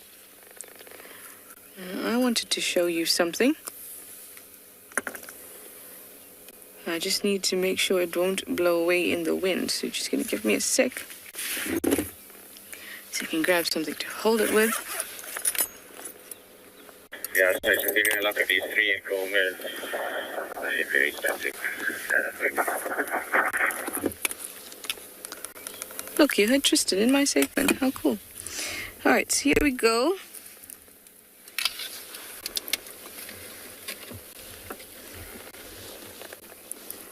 I'm going to pop it into the shade of my cap there so it's a little easier to see.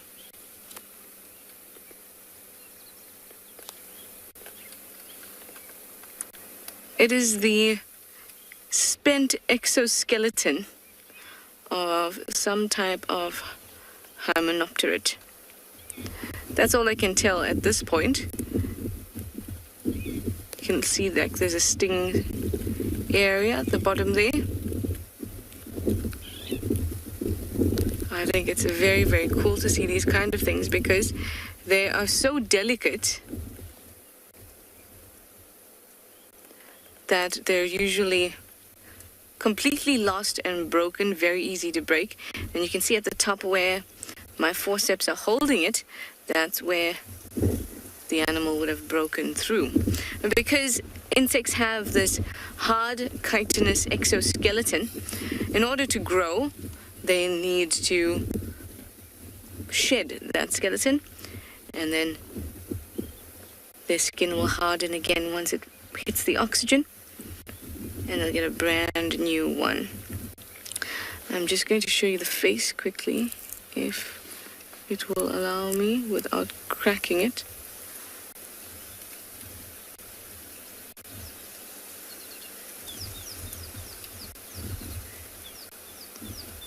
Might also be a young mantid, a type of mantid.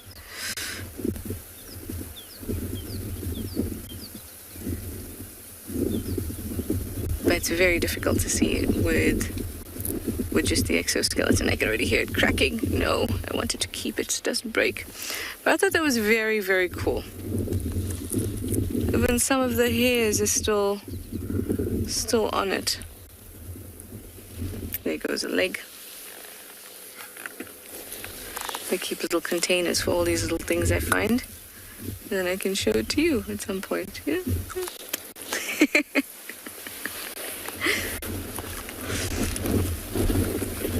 Alright, well, let's put these away and continue on. Still haven't found any elephants, except for some young males that were running away, having a bit of a box and then running away.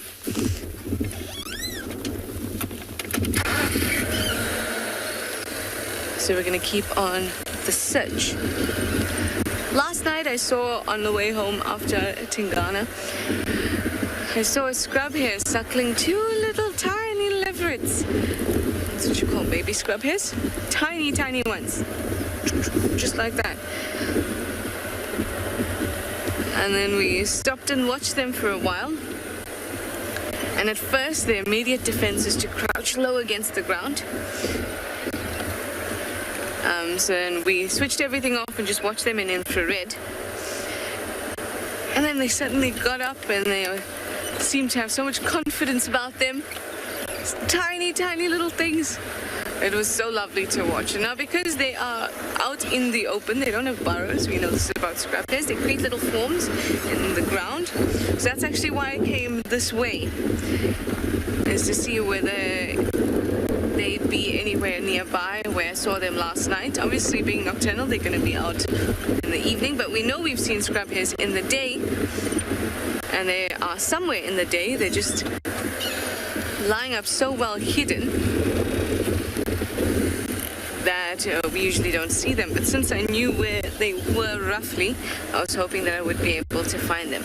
Unfortunately not, but hopefully that's just their camouflage working really well for them.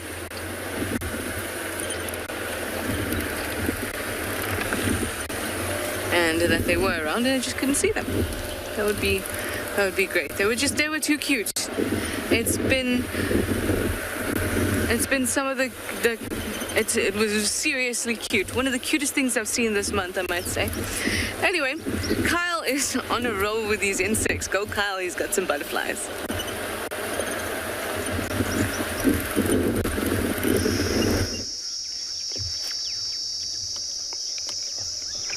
Welcome back to this very wonderful scene.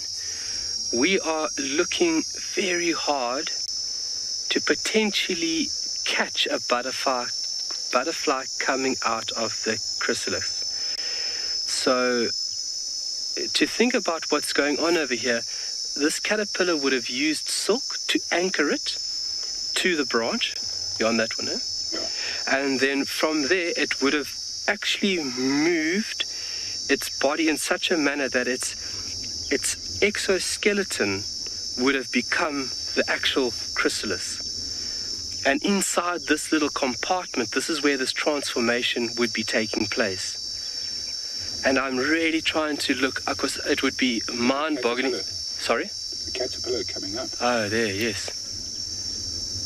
Because it would be mind-boggling to see, but then to share this with you would be just cherry on top of the cake. I never thought in my wildest dreams I would be able to see this.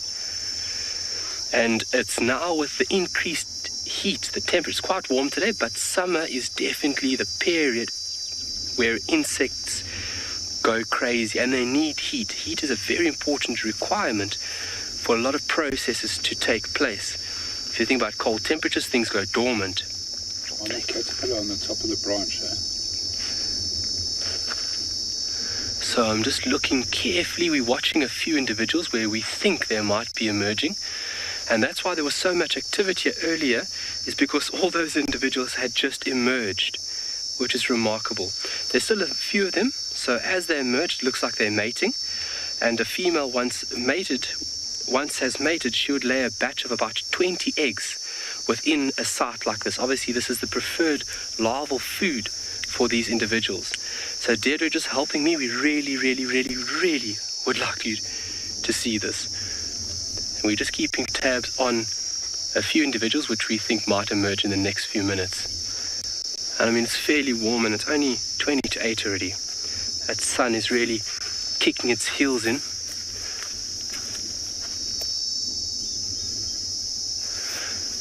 So Deirdre has seen individuals that look very white.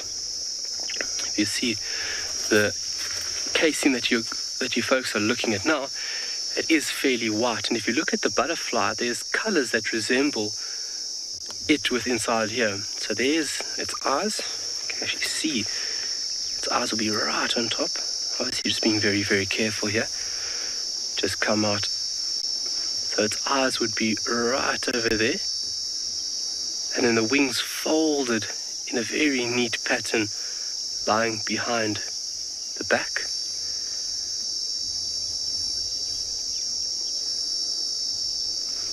Anything your side, Deirdre? I've got my eye on about 10 different ones. You can see the old shell that the butterfly above it just came out of.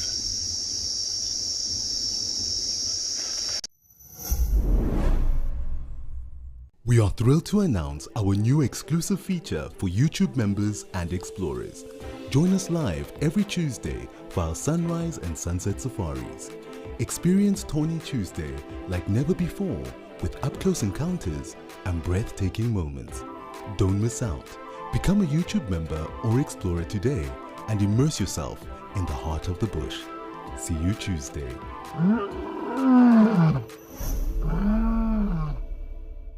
Discover the untouched wilderness of Botswana at Mashatu Game Reserve, now offering free flights from Johannesburg. Book 3 nights and enjoy an extra night for free. Experience a starlit night at the exclusive Lala Limpopo Sleepout Hide next to the Mashatu Waterhole, previously known as Pete's Pond. Contact Wild Earth Travel today for a unique itinerary which includes Mashatu, the land of giants. Wild Earth Travel, where every journey is an epic adventure.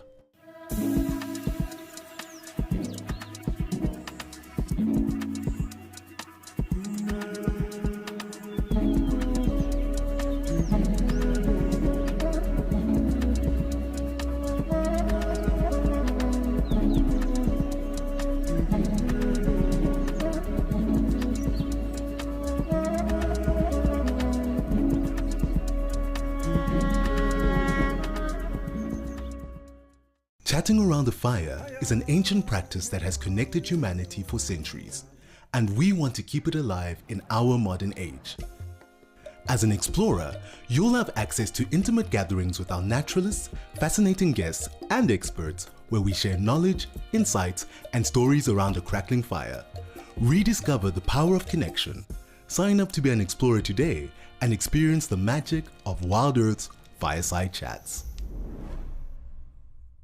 Fancy playing safari snaps? Or showing off your photo skills in fun competitions? How about sneak peeks of our brand new camera spots and live chats with fellow Africam fans? Well, Africam All Access has got your back. Just head to Africam's YouTube channel, hit the join button and select Africam All Access. You'll unlock Africam premium website perks and all the VIP benefits of our YouTube memberships.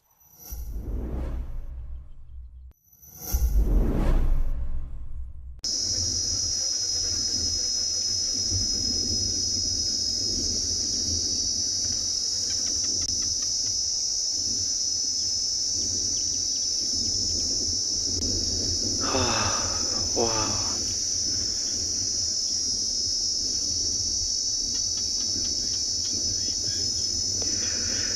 Jackie, how long before the butters fly away after they've emerged? Well, it looks like they're kind of hanging around here for a little bit. We can see a lot of individuals taking their time. They move off a couple of meters, and it seems like they are looking for mating partners straight away. You obviously in this beginning period, you just want to take it easy. You've just emerged and you've got this new apparatus of wings, and you're still kind of finding your feet. So it looks like they're taking a couple of minutes here, and then they take flight. And from there, they waft off to the end of the tree, and then it looks like they fly off. To try and keep tabs on one is a fairly difficult task because there's so many at this point in time. But yeah, they wouldn't have to go far because this is their larval food. And they obviously have taste receptors. The antenna would be doing that job. They are smell and taste receptors on the end of these club-like appendages, these antennae. So this insect can pick up the chemical clue that this is larval food. So if it is an individual that will reproduce, this is the best spot. So you would kind of hang around here. If you do find a mate, great. If not, that's why you have this amazing ability of flight, and something that's only been achieved, through certain organisms through evolution, insects, mammals, and that of birds. And it's a remarkable adaptation, especially to find new food and to find a representing mate. Oh, I can't believe we saw that. Physically mind blown right now.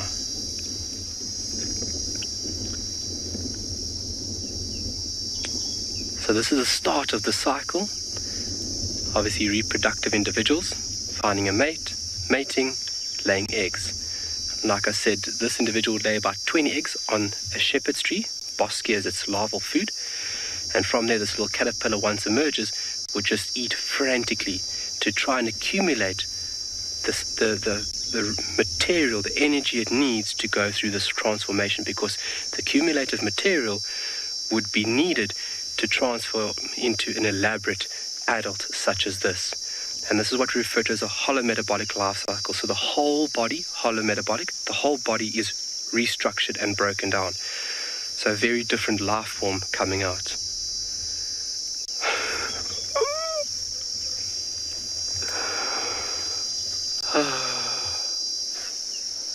Okay, where's the next one emerging? So,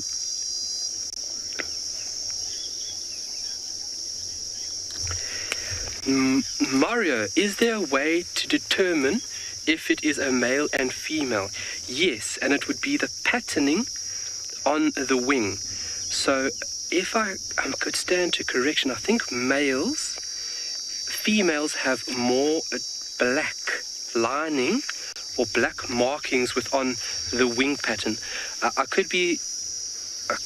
could stand to correction here, but let's just go to this one that's emerged. Females have more darker panels or lines that run across the wing than that of males. It could be the other way around. I'm super dyslexic, so my brain could be just shifting things around. And I am only human. So if I am incorrect, I apologize profusely. The more colours is male. And the more colours, the more... Okay. I just want to see if I can see this. Beautiful.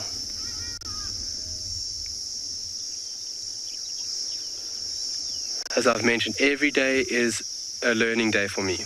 And that's why I love being a guide, is because I'm constantly stimulated and constantly driven to understand more about this. Because I understand more about this, I understand more about myself. And obviously this big, beautiful planet that I am part of, because my actions and what I do has an effect on everything over here. But yet I need all of this in order to survive. It doesn't need me. So in terms of respecting and understanding it is by far the most enriching part of my life, is understanding all of this. Because how lucky are we that we have the cognitive ability and the luxury of viewing and understanding all of this complexity. All right, I'm going to keep on geeking out of here. We're going to send you over to Taylor at Pridelands.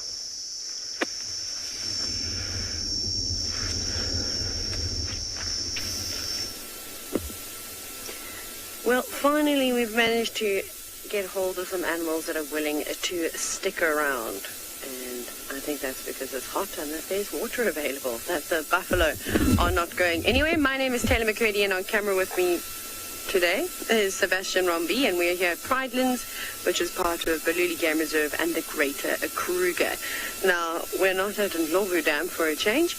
We are here at Leopard Dam. I'm actually just going to do a little duck now so that you can see what's going on. But there's a bit of commotion going on there, which is quite normal to see with buffalo, especially these big breeding herds constantly interacting. You know, you're bound to get annoyed with somebody, and then, well, the easiest way to sort that problem out is a horn to the bottom, which is probably what is happening there. But they look quite settled for the most part. The cows are now sitting in the water. You can see some young calves, and I don't know if they'll stay here the whole day out in the sun, but they'll definitely stay here for some time to cool off before I think they'll find a nice shady spot to rest. Hello, girl. She's clearly been rolling around in the mud at some point. Doesn't look very impressed with us, keeping a close eye, making sure we don't do anything. And then the one just above her, look at her face. This is the typical evil stare that buffalo like to give people, lions, anything really. Oh, she's quite pregnant too. She looks quite fat. So hopefully we'll start to see lots of little buffalo. Although there's not really a breeding season for buffalo. They can give birth all year round. But it does make sense, if you can, to try and sync it up with, well, I suppose the rains, right? Because with rains comes nice lush vegetation. You can see them, they're all getting nice and comfortable. The oxpeckers also flying around. They haven't left the buffalo's side. You might even be able to hear the foam nest frogs chirping in the distance too.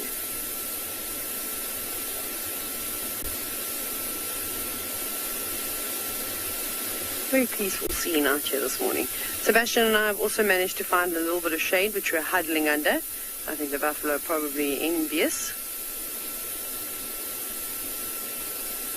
And we also also don't want to really sit in the sun. We kind of don't want to cover ourselves in mud, so we've opted for a marula tree, thankfully.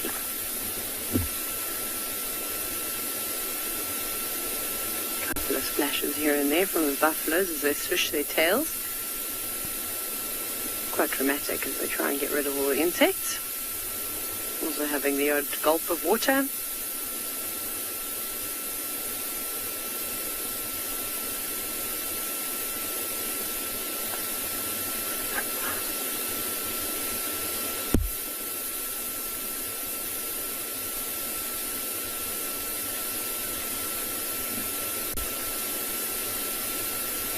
And you're going to start to hear the humming of the bees and dung beetles as they fly past, until there'll be lots and lots of feces around the edge of the dam before the buffaloes went in.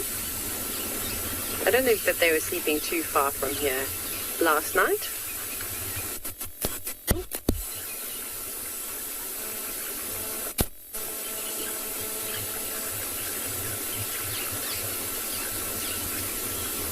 These are the longest ears. These are perfect for spotting the flies just around the eyes. Well, we haven't found too much other than our herd of ellies, which is what I was actually hoping for. We've managed to kind of just find them as they left Treehouse Dam, which I was a bit unhappy about because I was hoping that we'd see them drinking at the dam itself, but they'd just finished up. What's weird though is that they haven't really sprayed themselves. As you can see, they dry. They're quite a light grey colour. Generally, when they've been swimming or spraying themselves, they're a much darker grey than what you see here.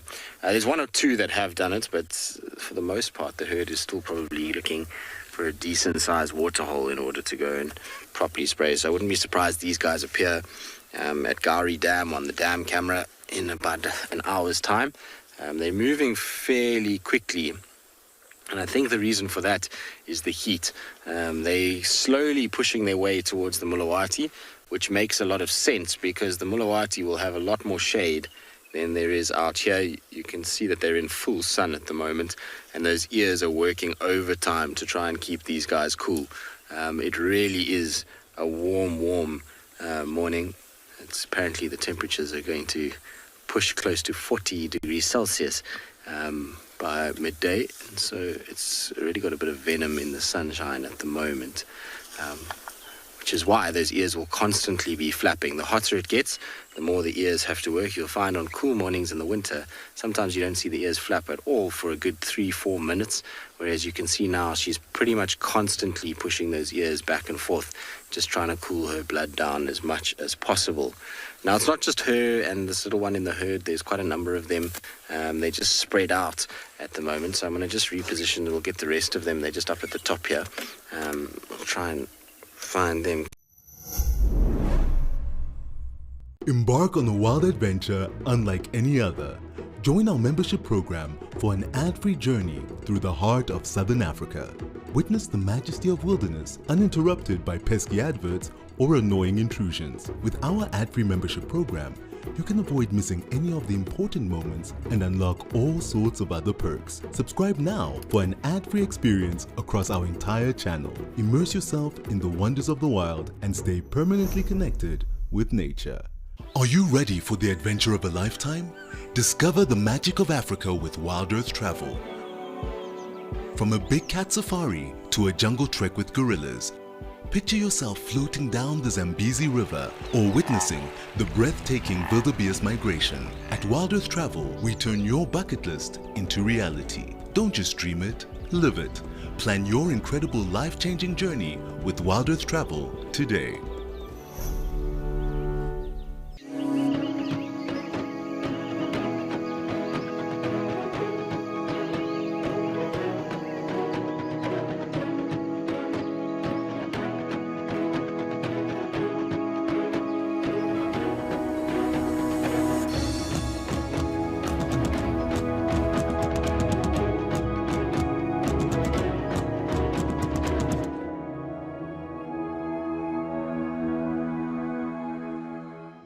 Are you looking to take your bond with the wild to the next level? Download our app and access in-depth chats with our naturalists and special guests. Connect and converse in real time on our Ask Me Anythings, fireside chats, hangouts and town halls. WeChat, available on the Wild Earth app. Wild Earth, we are Safari. Shutterbugs, snappers, and camera buffs, unlock the secrets of stunning photography. Join our live workshop on photography, editing, and color grading with James Hendry as he reveals his tried and tested methods to transform your photos. Whether you're a beginner or a pro, this hands-on session will elevate your skills and bring your images to life. Don't miss out on this exclusive opportunity to learn, create, and connect.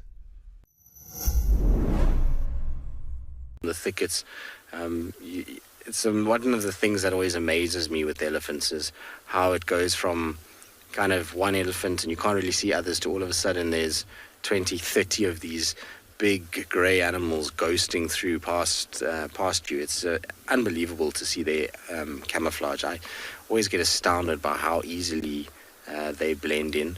You know, big animals like these that weigh 4 tons, you'd think would be difficult to miss, but in fact, in little bushy areas like this, can be easily overlooked, particularly if you're not listening. They give themselves away mostly with the sound that they make because of the crunching of trees and branches brushing up against their skin. Makes a bit of noise. All right, I'm going to try and, before we get reposition, Lark, you want to know the difference between a male and a female, so I shall show you in a diagram, because I'm sure that will be easier than me just explaining with no reference. So if you just give me 2 seconds. That's a hippo. We don't want a hippo. We want an elephant. Where are you, elephant? Sorry, guys. Just give me 2 seconds.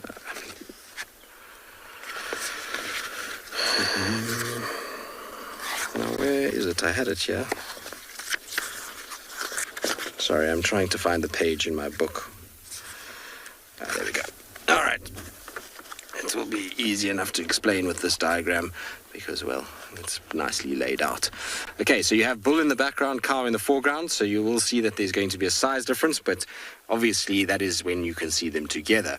It makes it a lot easier when you kind of have them close together to see size differences. But the easiest way is if you look at the head of these two individuals, you'll see that the head of the cow has a very angular, sharp, pointed kind of head, whereas the bull has this nice rounded sort of forehead there.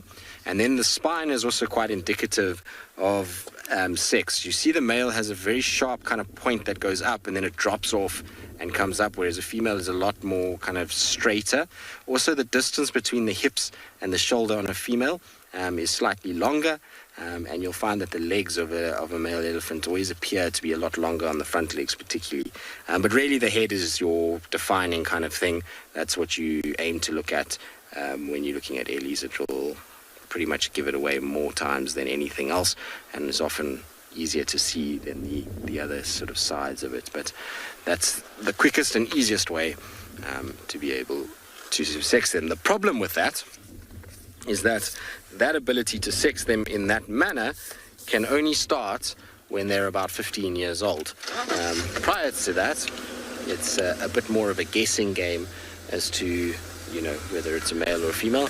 Generally, the nice thing is that when Ellies reach that age, prior to that age, is that they often have, particularly the boys, their genitals often hang out, and that gives it away quite quickly.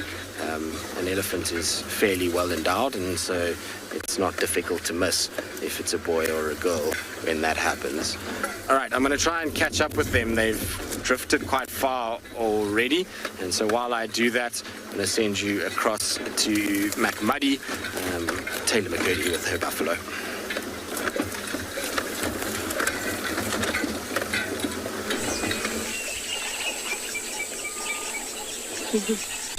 Yes, I am McMuddy. That is true. I think it was almost this day 3 years ago where I fell face first in the mud in the Masai Mara. Right. Speaking of mud, we're looking at some. Not that I've smeared it up against the tree. But this is a marula tree, and this has been done by the elephants. And actually, a couple of months ago, we watched the elephants just not destroy, but tear off bark from this tree. So you can see all the grooves and sort of scars that were left behind by the elephant's tusk. But you can see the tree is definitely trying to heal itself. So you see those sort of reddish parts where the cambium layer is exposed. You can sort of just see that it was oozing at one point, and that's of course the sap from the tree. And within that sap there's all types of not disinfectant, where are my words today? Antibacterial sort of properties that are going to try and heal that tree up. But it's going to take a long, long, long time. It doesn't look like the elephants have, since a few months ago, paid much attention to this tree, but what they have been doing, of course, is using it as a rubbing post. They have, as these buffalo are spending a bit of time in the water and in the mud, we know the elephants like to cover themselves in mud, and they can normally come over here and have a nice scratch. That looks like much better tree to scratch yourself on. You can see again just some scoring from the elephant's trust. Apologies if the camera moves. It's me fighting all of the flies today. With the buffalo come tiny little biting. Oh, Seb, go straight into the fork of that tree. There's something there. There's a skink. Can you go up a little bit? There we go. Hello. Look how chunky it is. It looks like I think it's just a common skink that is just sitting in the fork of this tree. A nice place to sort of hide away. Very good camouflage. Lots and lots of bugs about. Lots of flies. There we go. You can see it desperately looking. Oh, sorry. There we go, Seb. That's perfect. I'm just trying to fight the flies, and we're trying to sit very still now. But maybe we'll even be lucky enough to watch it run out and catch something. They're quite comical. We see lots of them in the camps. And the night before, I actually watched one try and catch a fly from the, it was outside, and the fly was on the inside of the window, and it attempted it for 5 minutes, chasing it up and down the windowsill. So I don't know about their intelligence level, but anyways, it was very entertaining. It was early-ish in the evening too. They're not nocturnal. They spend a lot of time moving around during the day, and then they'll find a nice little hidey hole and disappear at night time. That's when the geckos like to come out. But the buffalo have not moved. There they sit, just still swatting their tails and flapping their ears, desperately trying to gain some relief from all the insects. Perhaps they need something like those skinks or anything that's willing to eat flying insects. Perhaps they need to all be covered in chameleons, and that would be quite nice for them. I definitely would have evolved. I would have plucked chameleons out of the tree and provided them with safe haven and also regular meals.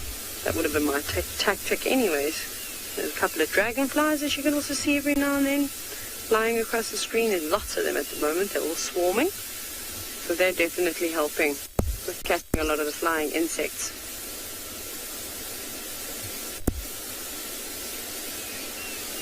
Keenly, now I haven't personally ever seen a physical fight between elephants and buffalo.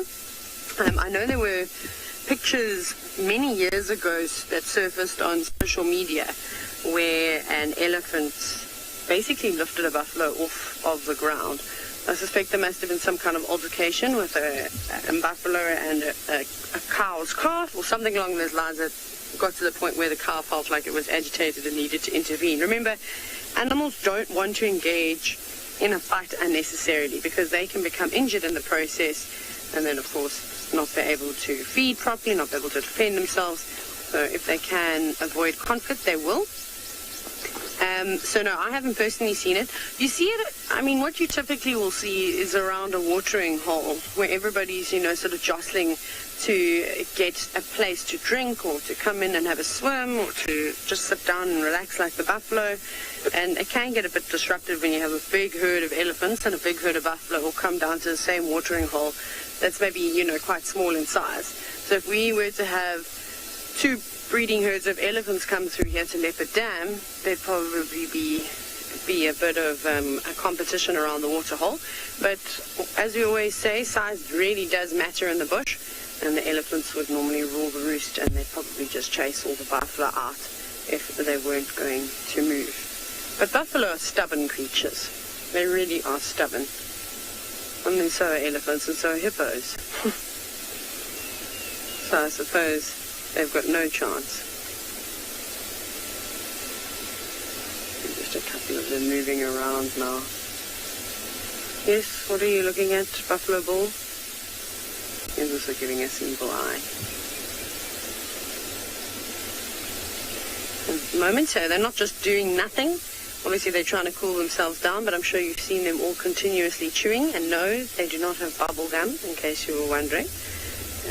They spend a large part of their day, as all ruminants do, so any animal with a four-chambered stomach, and they obviously have very effective digestive systems, and part of that is because they regurgitate a portion of partially digested food and then chew on that again, and it goes back down into the other chambers for a second chance at digestion, which was quite cool. But anyways, we're going to leave the buffalo now in peace and let them carry on with their afternoon.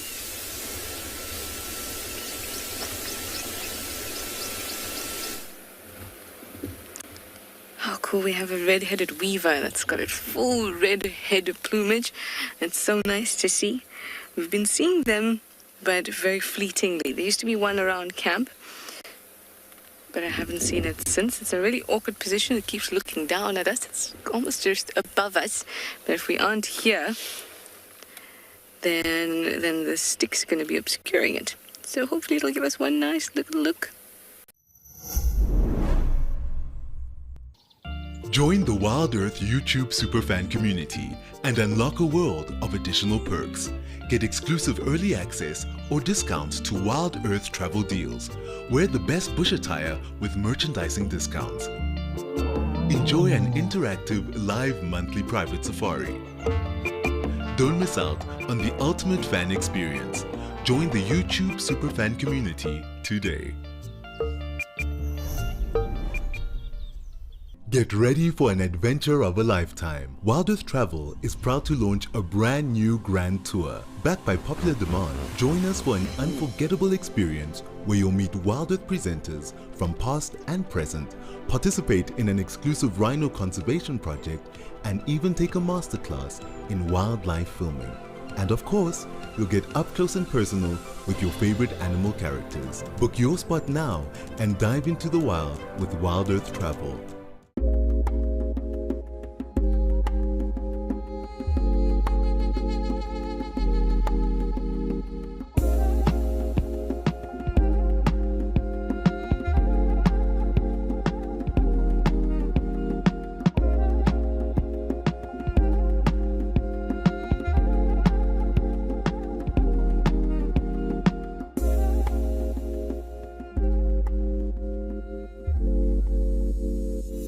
Thank you for joining us and have a fantastic morning. Did you miss all that?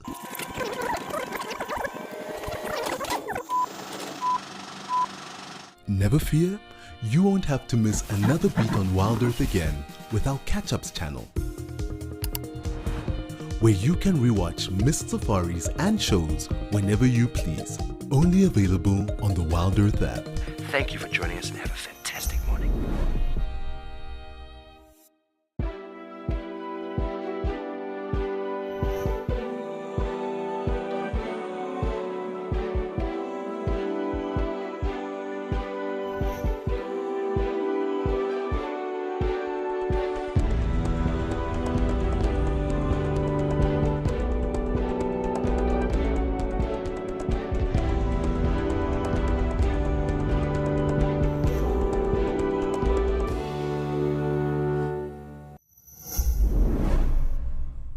Them to come to this little muddy section, and I think they were all coming hoping that they could have a really nice mud bath, but alas, with the heat that we've had in the last 2 days, the mud is all dried up, and it's a disappointed, dejected look on many of an elephant's face as they came and sniffed around and realized, unfortunately, water and mud is not going to be available here. I'm pretty sure with this heat they were hoping to mud pack themselves and just get a nice amount of dark mud all over their bodies, which will just help with cooling down, 1, and 2, protecting them a little bit from the sun. As you can see, there's quite a few of them that are just milling about. It's interesting to watch these ellies. They know exactly where they're going, because from here they're going to bypass me now and they're going to go straight down the road to Chelapan. I guarantee if we go to Chelapan and we wait for them there, they'll arrive exactly where we kind of think they will. It's pretty obvious that they go there. It's a general route for the ellies is this way. All right, so let's go around and we'll catch them on the other side. I'm not going to push on the road, so I'll just go, there's at least a game path that runs through here that we can follow, and it goes around them, and then we'll just go to the pan and wait for them there. Shouldn't take them long, I reckon, maybe 10 minutes or so, not even, actually 5 minutes, and we'll see those ellies arriving where we are. They actually might get there before I do at this rate. See, this game path has gotten so thick nowadays. It's not nearly like it used to be. There we go. We're on the right one now. It helps when you're on the right one and not the wrong one. Generally, ellies have right of way when it comes to life. And so we normally let them kind of go down the road. And if I were to drive on the road behind them, eventually they just get frustrated with the noise behind them and they move off and they don't actually walk down the road. So this way they can have free range just to keep going straight. And we don't have to worry too much. Like I say, we'll have them in the next 2 seconds. This is a little thicker section and then it gets nice and open towards the path.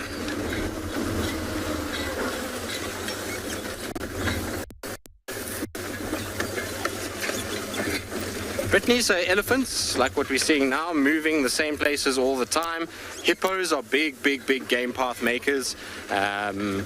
Buffalo, rhinos, lions, leopards. Once hippos establish one, then you find that all the animals start to use them.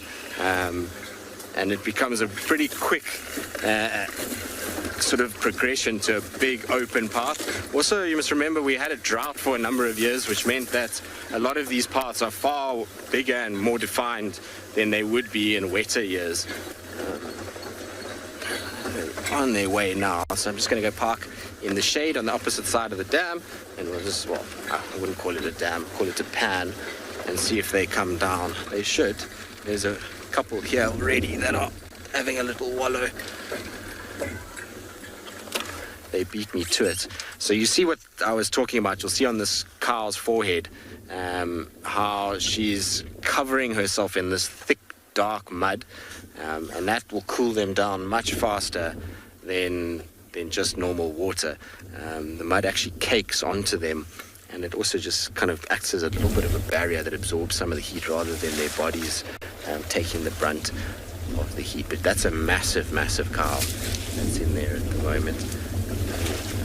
It's a bit windy, but I'll try and keep quiet so you can hear the splashing of the mud.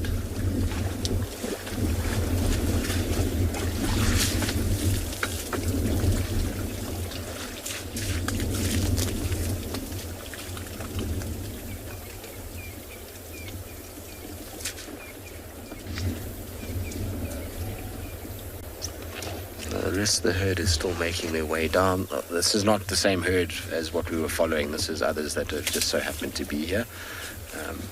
The other grouping, I think, has slowed down to feed a little bit now, just to wait for this lot to finish. Ellies can sometimes be quite polite like that. If other elephants are busy, then they just wait for them to finish. And once those ellies are coated and they feel like they're fully covered, they'll move off, and then the rest will come in and take advantage of it. Looks like a happy ellie though, doesn't it? You see how she's holding her ears out there? Did you see that? Rather than flapping them. And so the reason she's doing that is because she doesn't actually have to use any energy. She's wet her ears and she's opened them, and the wind is coming from that side, which means that it's cooling the blood in her ears before she even has to do anything. She just has to hold her ears out and let the wind do all the work rather than actually physically flapping them. back and forth. Now, Kari, you're asking how far can an elephant smell a predator? It always depends on a number of things. You'll find that wind direction plays a huge part in it. Terrain, bush, which predator we're talking, because some are stinkier than others. But generally quite far. If the wind is blowing the right way, they can pick up predators. I've seen them picking up lions from a good 800 meters away, kilometer, and probably further. It's difficult to judge when they're picking up a smell of a predator as opposed to just general behavior, because if it's not immediately close, then they generally don't display too much sign of irritation. I don't know how you'd sense that, but their sense of smell is good enough to pick it up from a long, long way, that's for sure. Especially if you've got a wind blowing like we do today. Is that one having a little sleep on the left there? Has it been too much today, little Ellie? It's just decided I'm done. I'm going to just lie in my wallow and be happy. I would imagine there's going to be a number of humans in this part of the world that's going to do very much the same thing at the lodges in the Sabi Sands today. They're going to find their pool and they're going to sleep in it and kind of take it easy and stay out of the heat.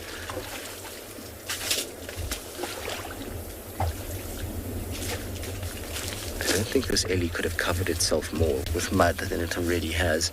The little baby in the back is benefiting from it too, because it's being covered by mom at this stage. Mark, you say they're so majestic? They are indeed, aren't they? I thoroughly enjoy spending time with Ellies, and it's so nice that the last couple of days they've really come back in force, because it was a little quiet with Ellies in the first kind of week that I was here. So it's always really cool to spend time with them, and especially when you get these big old cows like this. I mean, she's a massive, massive girl. When I first saw her, I thought maybe it was a young bull that was there, just because of the size of her body and head. I think she's also pregnant as well. You can kind of see she's very rotund at the moment. So I suspect that maybe she's got a little one coming along. And if you look at her two offspring on the side of her, they're of the ages where it's possible she can have the next baby. She's got quite an old one that's lying down, and then there's one that's about, I'd say probably about 4 years old. So it's about right for her to have her next calf, that's for sure. There goes another one down, I think. Yep. Of course they're going to lie down in the mud. Now what you will find with these Ellies sometimes as well is that when they're in the mud like this, is that they will use their tusks to actually break the mud. So they kind of wedge the tusks in and they move it around and they make a slosh. And then from there they can actually wallow a little bit more. So sometimes you'll find Ellies doing that. In this case though, these two are just having a snooze. They are not interested in moving around too much. I think they're tired. They've probably had a long walk. It's hot. And it just seems like the right place to have a little nap under mom's watchful guys. Cute though, isn't it? As I always say, when you get Ellies lying down like this next to you, it's always an ultimate vote of confidence from them. So Natalie, you're asking about African and Asian elephants and differences. So there's quite a number of different things when it comes to the two. African elephants larger than Asian elephants on average. You'll find ears on an African elephant much, much bigger. So there's always that kind of thing that people say where the shape of the African elephant's ear is similar to Africa's shape, whereas the Asian elephant's ear is very similar to kind of India and that part shape. So much smaller ear. The Asian elephant on the trunk only has one little finger that sticks off the tip of the trunk, whereas African elephants have two. Also, what you'll find is that it depends where they are, but a lot of the time Asian elephant cows don't have tusks, and it can sometimes be quite rare for even the bulls to have tusks. So in like Sri Lanka, for example, not a lot of the bull elephants have tusks even, whereas obviously with the African elephants it's pretty general across the board. They all have them, bar the odd female here and there that has a recessive gene somewhere that doesn't produce them, but it's for the most part African elephants will display tusks. But really size, ear shape, you can't confuse them at all. It's pretty, when you see them side by side, you can immediately see the difference. It's quite obvious when there's a picture of each one next to them. That ear particularly is very noticeable on Asian elephants versus African elephants.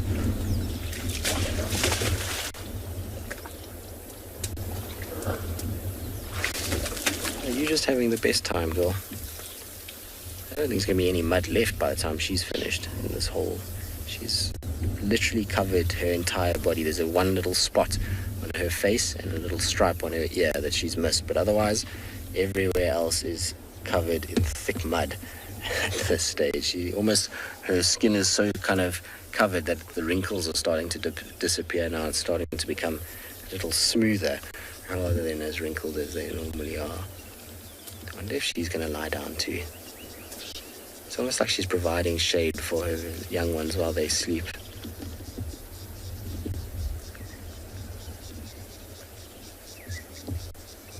I think she's going to go down too. Those legs look like they're getting weary. Also, do you see her trunk? Often when you're looking at Ellies and you want to know if they're having a little rest or a micro nap, if you want to call it that, their trunk is always a good indication. When you see that trunk is completely limp, so all the muscles in the trunk are being relaxed, then what you'll find is that they are kind of in a sort of trance or a sleep or somewhere there. And her trunk went completely limp for a second there, so she's just having a little, I think, few seconds rest. You know, when you're sometimes a little bit tired and you end up kind of closing your eyes for a few seconds. It's almost like that with her. I wanted to see if I could find... There's a very cool diagram I've got on an elephant's trunk, because often people ask about elephant trunks and how it all works. Alright, here we go.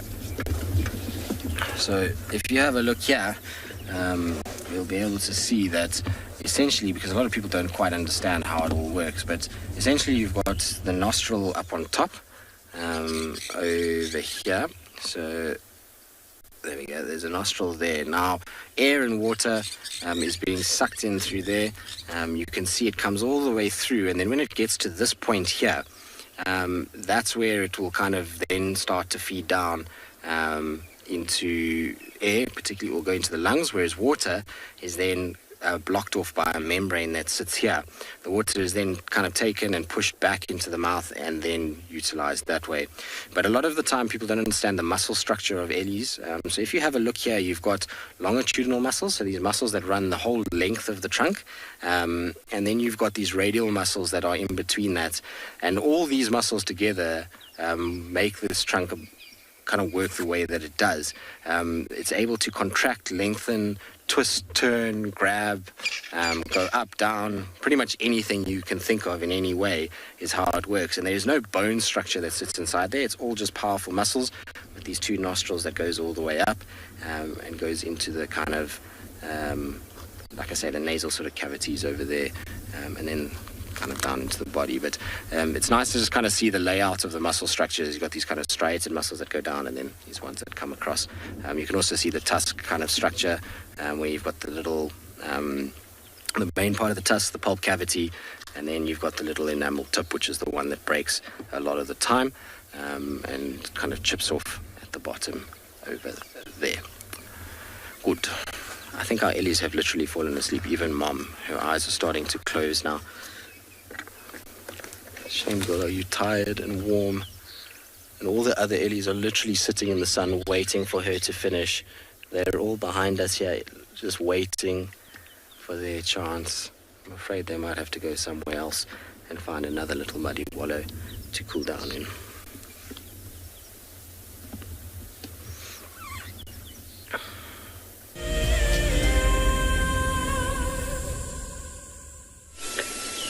As the day goes on, more and more birds are arriving at Leopard Dam, and the songs that they are singing are really just beautiful.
It's really quite beautiful to have that giraffe also just show up unexpectedly. A few more buffalo. And I'm sure you could hear the eerie calls of the grey-headed bushshrike. But there are lots and lots of animals that will be visiting Leopard Dam throughout the day, and hopefully we'll get to see some more of them.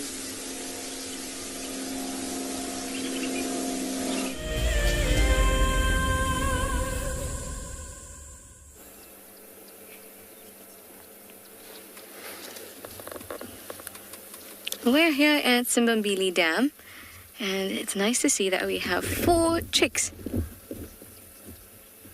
They're still remaining of the Egyptian goose family that was here. And they look really good and strong, don't they? I remember when they were tiny, tiny, and we saw them. So when they're about 7 weeks, they get a kind of a pinkish tinge to their what was a darkened bull, like a grey bull.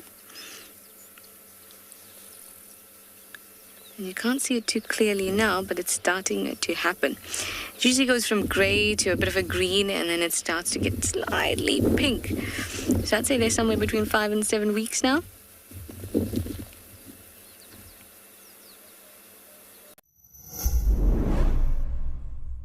We should probably prepare to move fairly quickly. Wild Earth presents Safari Spotlight, your front row seat to the wonders of the wild. Join our expert naturalists each week as they guide you on an unforgettable journey through the heart of nature. Looks like this female came out here. What a privilege to be here. Subscribe to the Wild Earth YouTube channel and never miss a moment of the adventure. Wild Earth, connecting with nature. Escape to the wild heart of Africa at Chitwa Chitwa Game Lodge in the renowned Sabi Sands. Come and meet Wild Earth's favorite animal characters with an exclusive offer. Pay for 3 nights and enjoy a 4th night absolutely free. Plus, kids go for free. Ready to make your travel dreams a reality? Contact Wild Earth Travel today. Your adventure of a lifetime awaits at Chitwa Chitwa. Wild Earth Travel, where every journey is an epic adventure.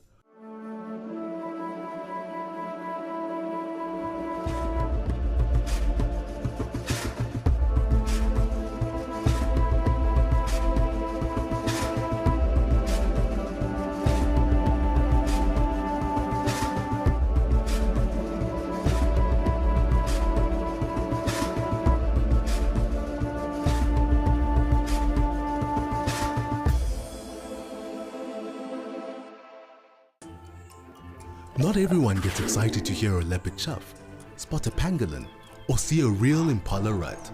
But if you are wild about the wild, you can become part of a community of like-minded nature lovers and share authentic wildlife experiences with the world. Join the Explorers Club and you will also enjoy the many benefits that come with it too. Wild Earth Explorers, it's in your nature.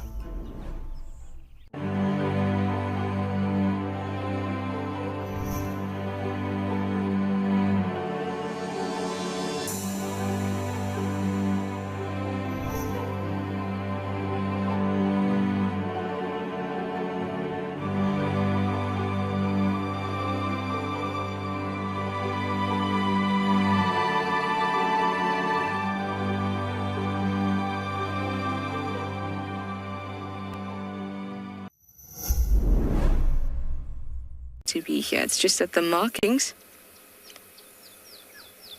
look very much like ancient Egyptian art.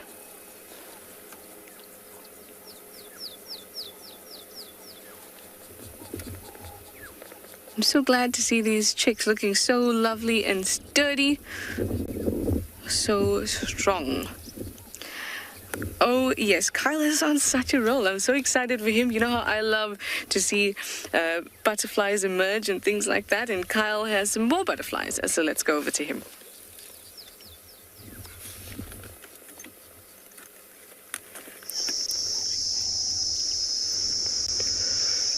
We are still geeking out here incredible. A brilliant question was asked, the previous section. Thank you so much for the question. The difference between that of male and female. And I was right. So, but to better explain, this over here on the left is the male. He has less prominent dark markings or lines on the wings in comparison to that of the female. So, male on the left and then female on the right of the screen. And you can see that how frantic these males are in search of these females. This individual's wings aren't even extended correctly, and yet they are attached and transferring that sperm parcel. It is incredible to be here right now and to be sharing this with you. Something else was brought to my attention is that these butterflies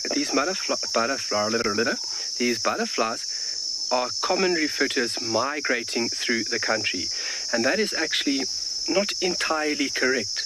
Immigration. They do an emigration. They don't return. Migration is a closed circuit where the animal will return to a given area. These guys leave the area. So just a little correction on what we've been talking about. Really remarkable to be at the site right now. We've found another 2 or 3 that we have actually watched from start breaking out of the chrysalis, and it actually breaks from the top section of the head. Look at this male trying to mate with a female. Look at that. So definitely pheromones being released by the female would attract these males via those antennae, those organs on top of the head.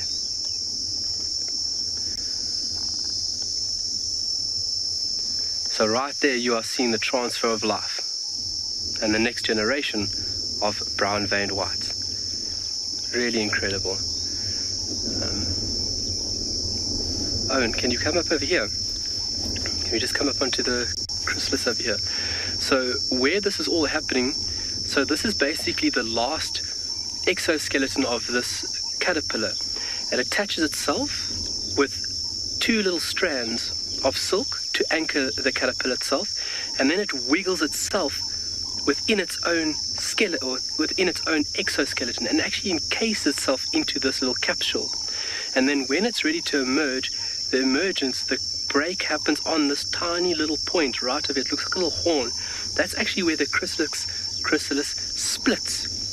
And then the butterfly basically claws its way out. Wings are folded in a very awkward manner. And then after a couple of minutes, obviously by oxygenating itself, blood is then forced into the wings, pressurizing the wings and straightening them out, obviously ready for flight. But I mean, just look at the vast amount. Follow me, Owen. Look at the vast amount. There's another one over there. There's another one over there. There's another one over there. And we've been trying to pinpoint when these individuals are ready to emerge. And we have found out that if we watch one long enough, it takes about 20 minutes, that the individual will be wriggling vigorously within this casing. And that's it just dislodging this casing away from its new body. And then after a couple of minutes, it wriggles, and eventually it pops open, and out comes a beautiful butterfly.